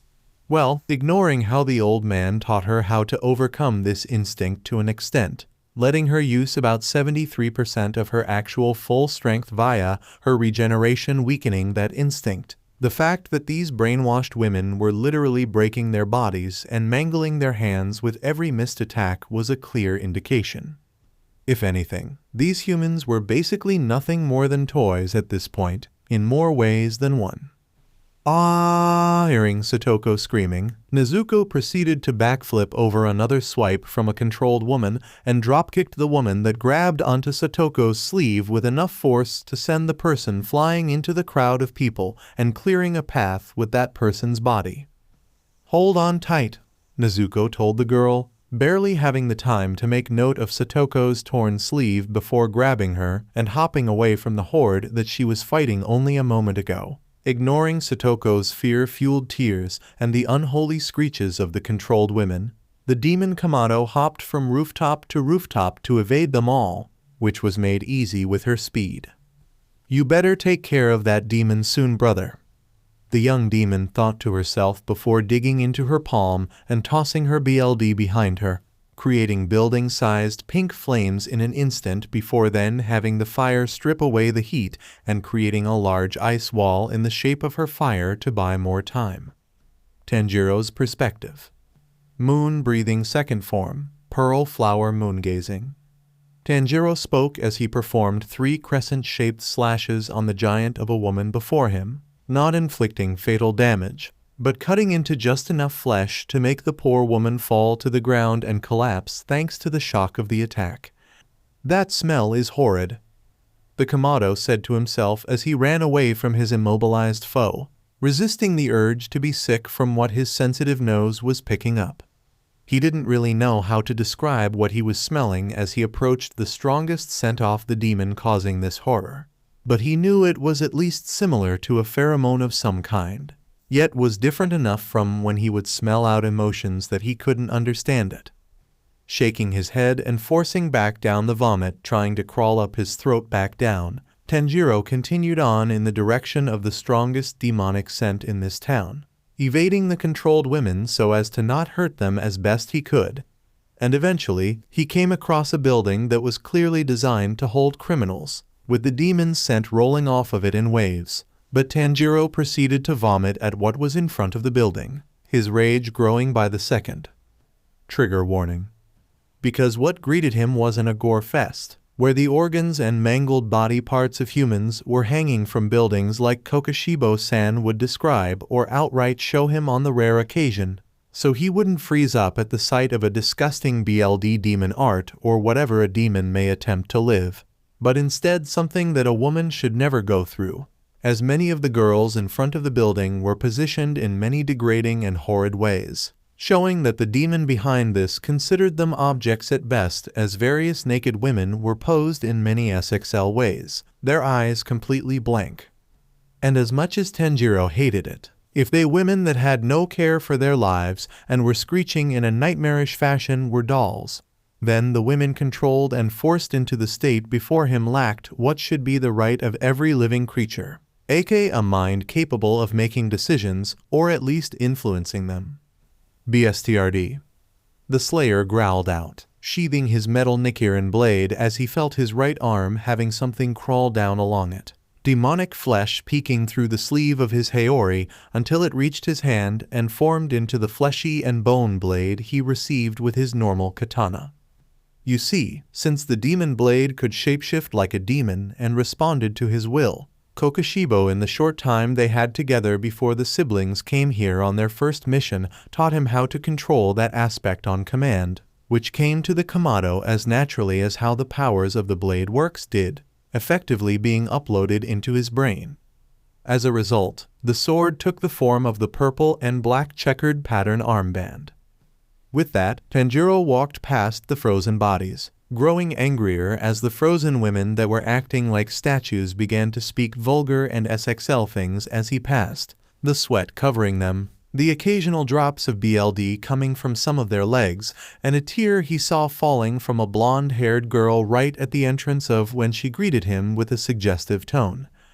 And thus, when he saw an average-looking demon, similar to the basic ones from Final Selection, wearing a nearly ripped to shreds version of the core uniform, a mask that covered half of his face, and a pair of small bull-like horns on his head hovering behind a young girl that possessed long straight black hair with thin strands over her forehead and long bangs framing her face, and wearing a lime-green kimono with a blue obi, her eyes glowing red, a show of being under the demon's control and crying with a scent consumed by fear.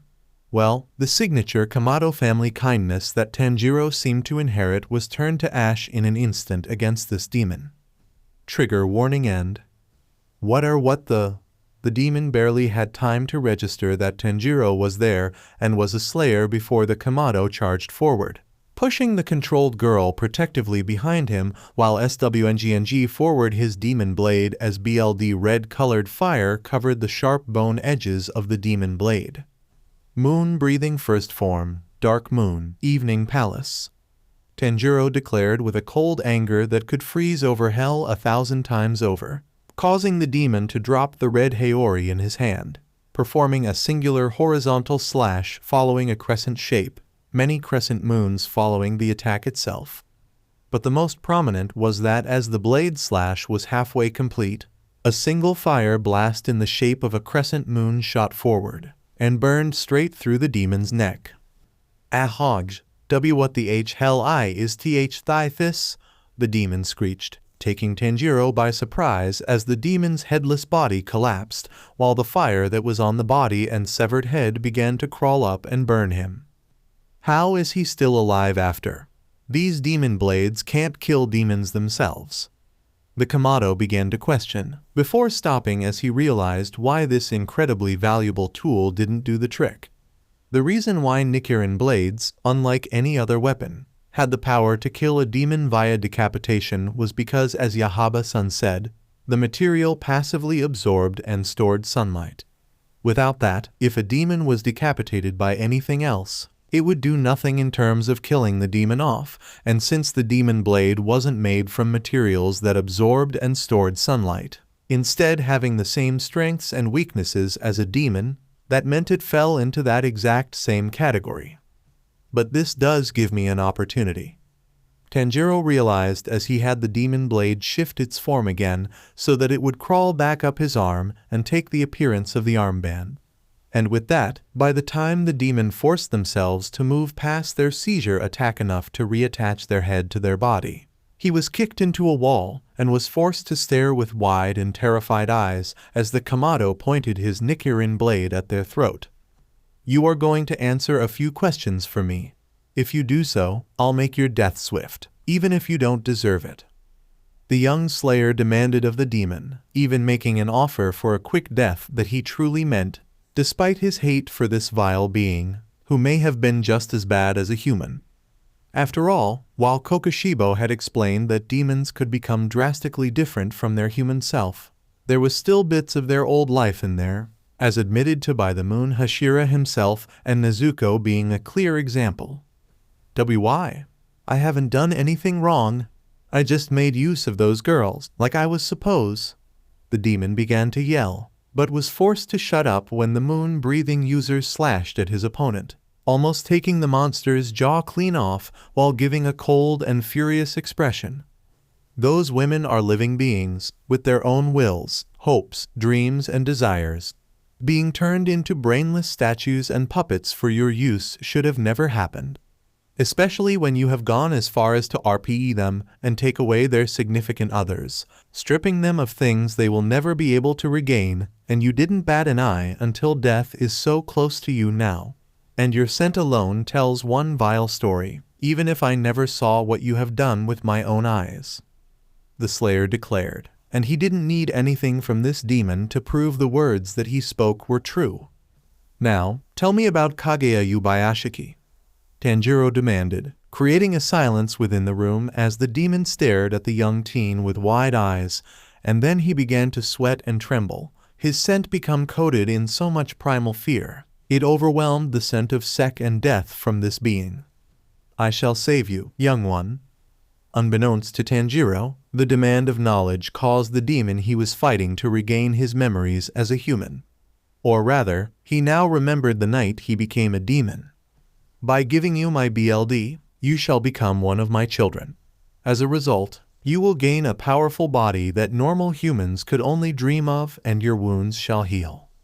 A tall man standing at 6'0" tall spoke gently with an aura that couldn't stop the bleeding man on the ground from relaxing. Kneeling down to the bloodied and near-death Masaumita to look over the brutally beaten man, and thus revealing himself as someone who wore a standard Japanese straw hat that hid the upper half of his face, yet did nothing to stop his almost milky white skin from showing. A white and purple-colored kimono that hid the man's arms entirely with a design reminiscent of the Heian era of Japan, and a black half-cloak with a sun design engraved on the back.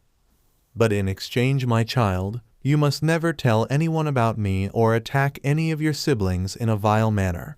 And as a father looking after his children, the man spoke as his smile began to show the signature fangs of a demon, the man lifting his head to reveal the glowing light purple eyes of a being that could only be described as the devil himself. I shall know if you break this singular restriction, because I will always be watching over you. This demon declared, reaching out with a clawed hand to inject BLD into the injured man's system. These words, despite being somehow comforting, were unable to stop the shiver that went up Masao's spine. I can't tell you. The utter scream of fear that came out of the demon's just-healed mouth surprised Tanjiro, almost causing the teen to jump back from the volume, and how out of nowhere it was. I can't tell you. I can't tell you. I can't tell you. I can't tell you. The perverted demon screamed, clearly having a panic attack and unnoticed by the two. It caused the grip the demon's BLD demon art had on everyone to weaken, allowing Toki to awaken from her trance and express the mental stare of shock that her body wasn't allowed to give until now. I can't tell you, ooh. The demon finally screeched and attempted to swipe at Tanjiro with his claws, but in a movement that was faster than lightning, the slayer spun around his blade to slice off the attacking arm and the head of the demon a second time. But this time, it truly ended this nightmare. Hey, are you okay, miss? Toki is your name, right? Tanjiro gently questioned the girl that he just saved, sheathing his katana and walking over to her, othering the young woman a hand to help her stand. Why, yeah, was all she said as she was helped back onto her feet, and the Kamado couldn't blame her. After all, he never experienced being nearly. You did, well, Tanjiro. Before that thought could continue, the voice of Kokushibo spoke up from behind him, causing Tanjiro to turn around and look at his mentor with a smile, but felt Toki behind grip his shoulder and hide behind him. Kokushibo-san, thanks, but I was too late to stop so many innocent people from being hurt. The younger slayer greeted his mentor, though his joy quickly died away. Tanjiro. Kokushibo spoke to his student, seeming to think over what he should say before walking to his pupil and placing a hand on his shoulder. This is sadly the reality of a slayer. Sometimes we can prevent such tragedies from occurring. Other times we may be a single night too late to save a life, like I was with your family. The demon swordsman spoke incredibly brutal words, so all the young slayer could do was look up at the middle pair of Kokushibo's 3 sets of eyes. So don't blame yourself for something beyond your control. Instead, remember the tragedies, let them push you to new heights, so that you can be strong enough to protect anyone you can reach. But also remember those who you did save, like this young one behind you. The moon Hashira declared gently, causing some tears to well up from with Tanjiro's eyes before quickly giving the man who has looked after him and Nezuko a hug. Before suddenly feeling a strike to the back of his neck and quickly falling unconscious.